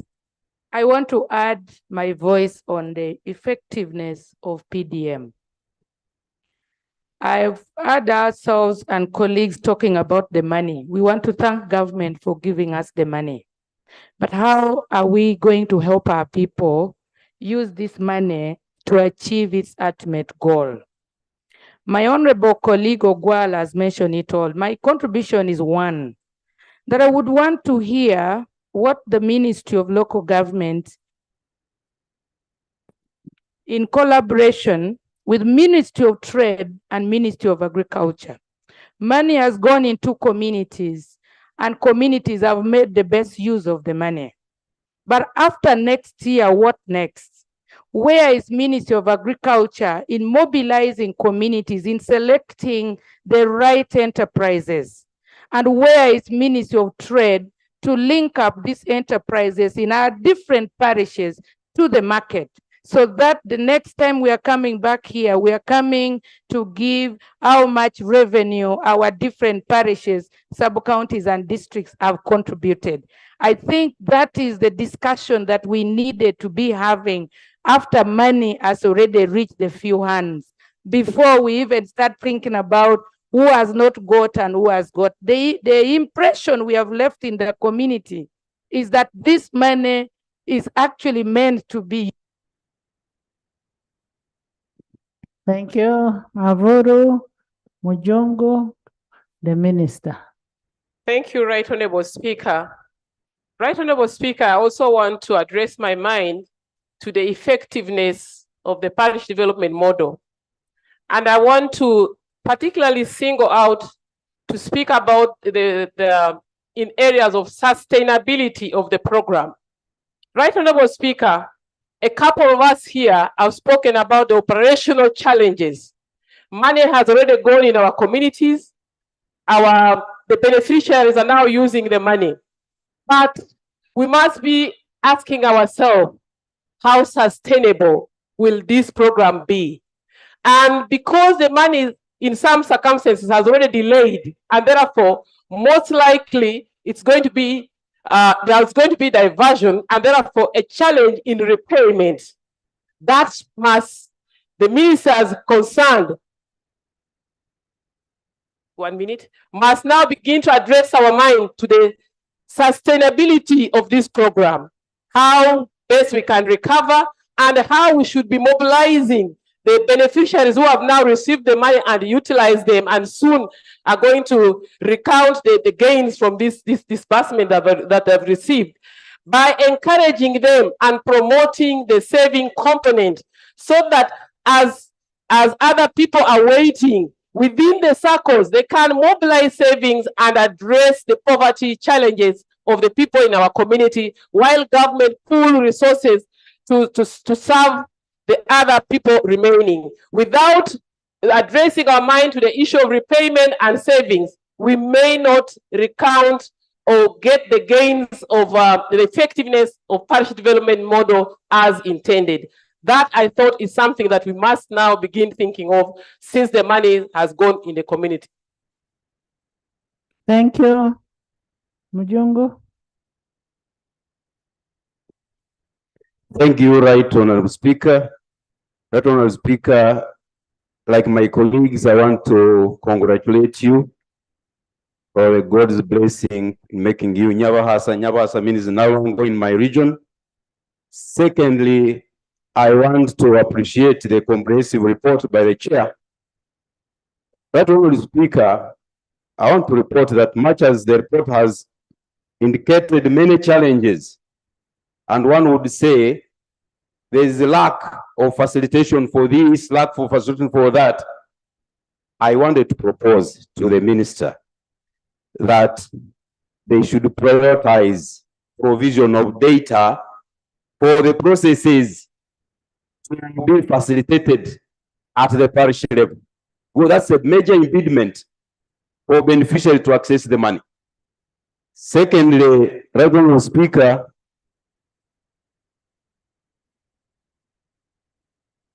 Right, Honorable Speaker, we are now 1 year in the PDM, and I don't see Minister of Local Government saying we are going in to monitor and evaluate and bring a report. Isn't it the right time to tell them that we also need an evaluation report from their standpoint as implemented? Thank you, Right Honorable Speaker. Thank you so much. We need a status report after like 6 months, every 6 months, for us to be able to know and understand what is happening with the PDM. Abrahams. Now, people are still standing. Dr. Chris said I should go. Thank you, Right Honorable Speaker. Congratulations for the twins, and welcome to our club of the Salongos and Nalongos. Madam Speaker, I wanted to really reflect on the performance of Emioga, UWEP, and YLP, because that should be able to inform what PDM is doing. We don't seem to have had a proper reflection. In Kotido, we have had a situation where the RDC kept on running around, but everybody left Kotido to either go to the kraals where there were guns, RDC cannot go there, or run to Kampala. What is going to happen to the question of sustainability in terms of PDM? Which right structure is in place to do recovery? You have seen how the bank struggles. How much prepared are we? Because if the recoveries are not there, then there will be no revolving fund. Two is what my brother of Dokolo actually has brought. Some of us have been thinking that Karamoja is being crowded to a Uganda which already has understood money. Just imagine that you are getting some woman in the village who has never handled 1 million shillings. How would you expect her to behave in the village? Priorities will automatically change. And above all, the timing of the money. Madam Speaker, the money for farming cannot be brought after the harvest. By the time we're beginning to do cultivation, people who don't have money to buy seeds, to buy implements, to clear gardens. My view is as good as the one of Dokolo, that I think Minister of Local Government and Finance should think of how to remodel the PDM for Karamoja. If he has to have it, absent, we should not expect Karamoja to change until Jesus comes. I'm not a prophet of doom. But just look at how that's the mindset we have been talking about. I am coming to why I'm saying that, Madam Speaker. Abrahams. Now, finally. Abrahams. Now, you need to change your mind first before you. Okay, I know you have the size. You first sit. Now, let me finish my last point. First sit. Honorable Minister has understood and known that the way you handle, you should differentiate how to handle these areas. The way you handle Karamoja, you must have different enterprises, different from what you have in Teso, in Kigezi, in other areas. Don't just go. It should not be you to give the people, it should be the needs of the people. And like what Abrahams is saying, you give a woman in Karamoja 1 million shillings. That day she will drink until Kibedi, personal drinking what? Money. Thank you, Honorable Speaker. Honorable Speaker, the issue here is about mindset change. It's about mindset change. You start with your neighbor. Another issue, right, Honorable Speaker, is we are giving people 3 years to repay. 3 years. On my side, I think that is too much. It is too much. If it is possible to revise that period, I think it is better. And another issue is about secretariat. The secretariat, PDM secretariat, should do much. They should move around sensitizing people who have benefited, such that they're able to do what? To repay that money. Thank you. In the circumstance that I can't, I also have issues in my constituency. In the circumstance that I can't talk, I give my member of parliament to speak. I Member thank of you. Parliament. I thank you, Right Honorable Speaker. Thank you for allowing me to say a word on this. On my behalf. Yes, Right Honorable. I would like strongly to thank the chair and his committee team for seriously digging into this matter. Right Honorable Speaker, I'm not going to discuss these issues because I'm aware we shall discuss it each and every year the same way for about 10 years. Just because there are people like the Minister, Honorable Rafa Magezi, and the Finance, whom we strongly advised on what things to do first before we move into this. So now we are going to remain in this quagmire forever. So, Right Honorable Speaker, allow me move a motion that we adopt the report of the committee. With amendments. Yes, do you have something to say, Honorable Minister?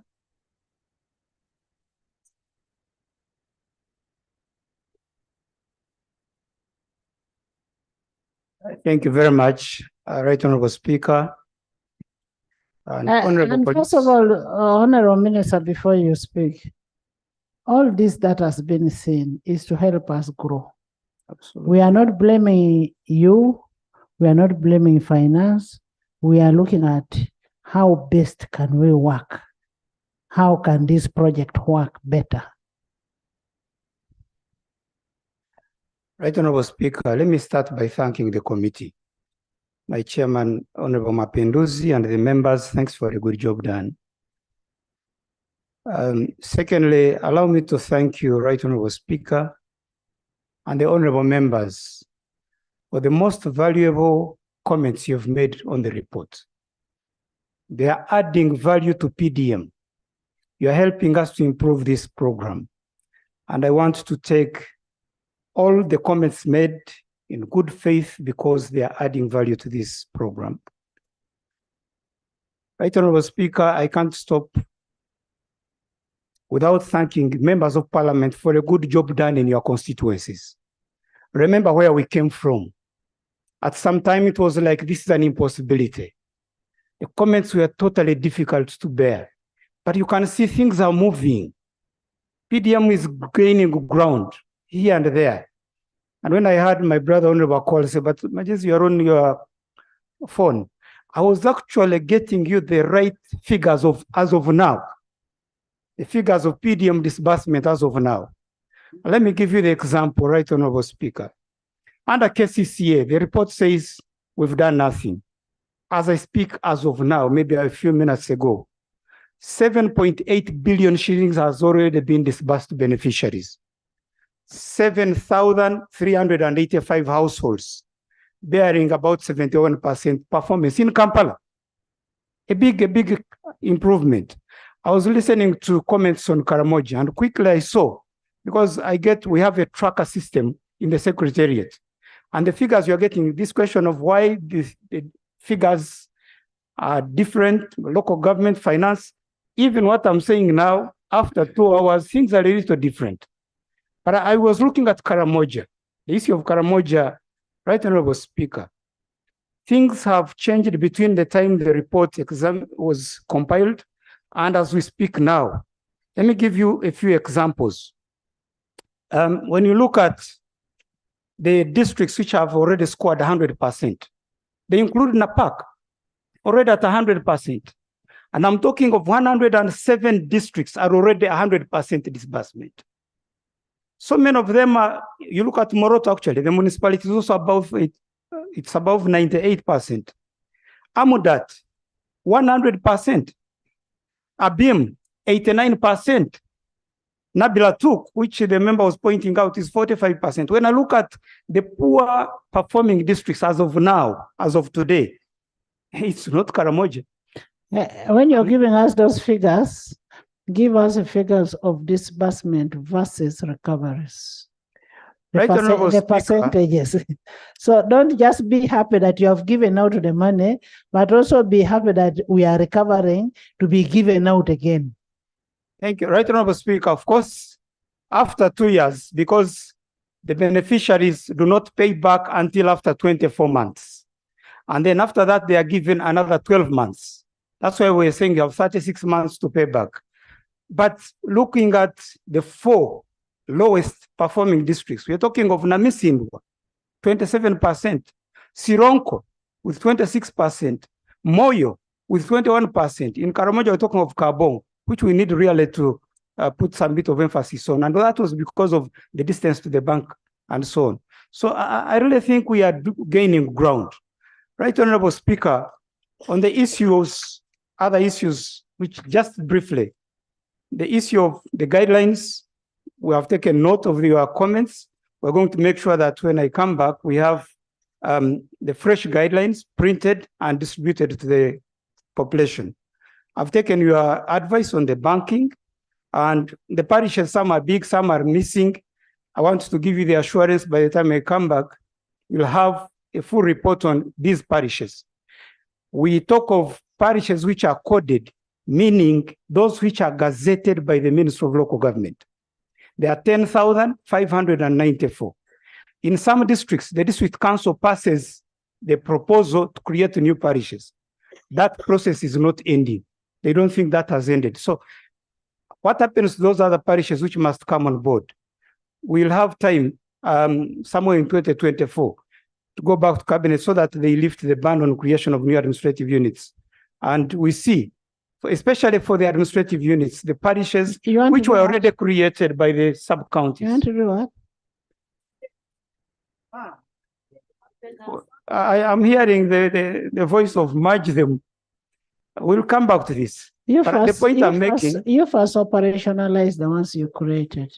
that's the ones I'm talking about. We have those which are operationalized, which were created, but are not yet operationalized because they were not gazetted. And those are the ones I'm talking about. We're not talking about splitting sub-counties again and so on. Finally, Right Honorable, on the gadgets, government is procuring gadgets to be used, tablets to be used in the citizen registration by NIRA, in UBOS census, and we shall use the same in PDM. So the parish chiefs will have the tablets indeed. Thank you. I want to give the commitment, as we have always done. Every 6 months, we come back, the facilitation, Right Honorable, we are giving 250,000 per quarter per parish development committee. The request now I've heard from the committee, which is correct, is to look at facilitation of the SACCO executive so that they don't get money from the beneficiaries. I'll submit that to cabinet so that we can see.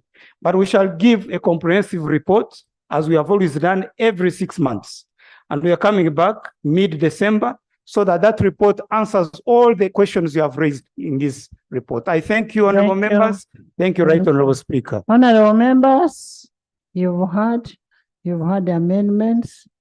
I now put a question that the report of the Committee of Public Service and Local Government on the status of implementation of the parish development model in the various sub-regions of Uganda be adopted by this House with amendments. Those in favor say and the contrary.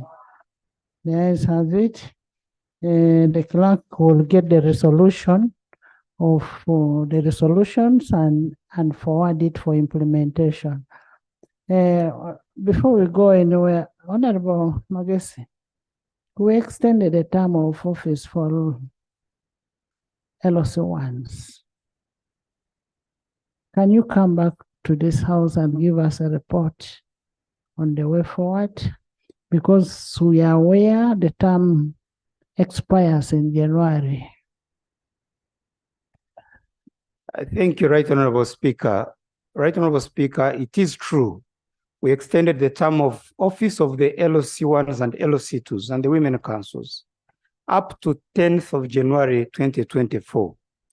I've already crafted a paper to take to cabinet. I'm waiting to be put on the cabinet order paper so that we can come back to the House and the nation on the way forward after 10th July. We shall do that as soon as it's Can 10th January. Can you take it as a priority? Right, Because Honourable we Speaker, need it's to a inform, priority. we need to inform the country whether you're going to have elections or not. I commit to do that in the next 2 weeks. In the Maximum. next 2 weeks. Yes, we should be able When to. we are on recess. We'll be guided by you, Right Honourable Speaker. Thank you. I adjourn the house to tomorrow.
Mm.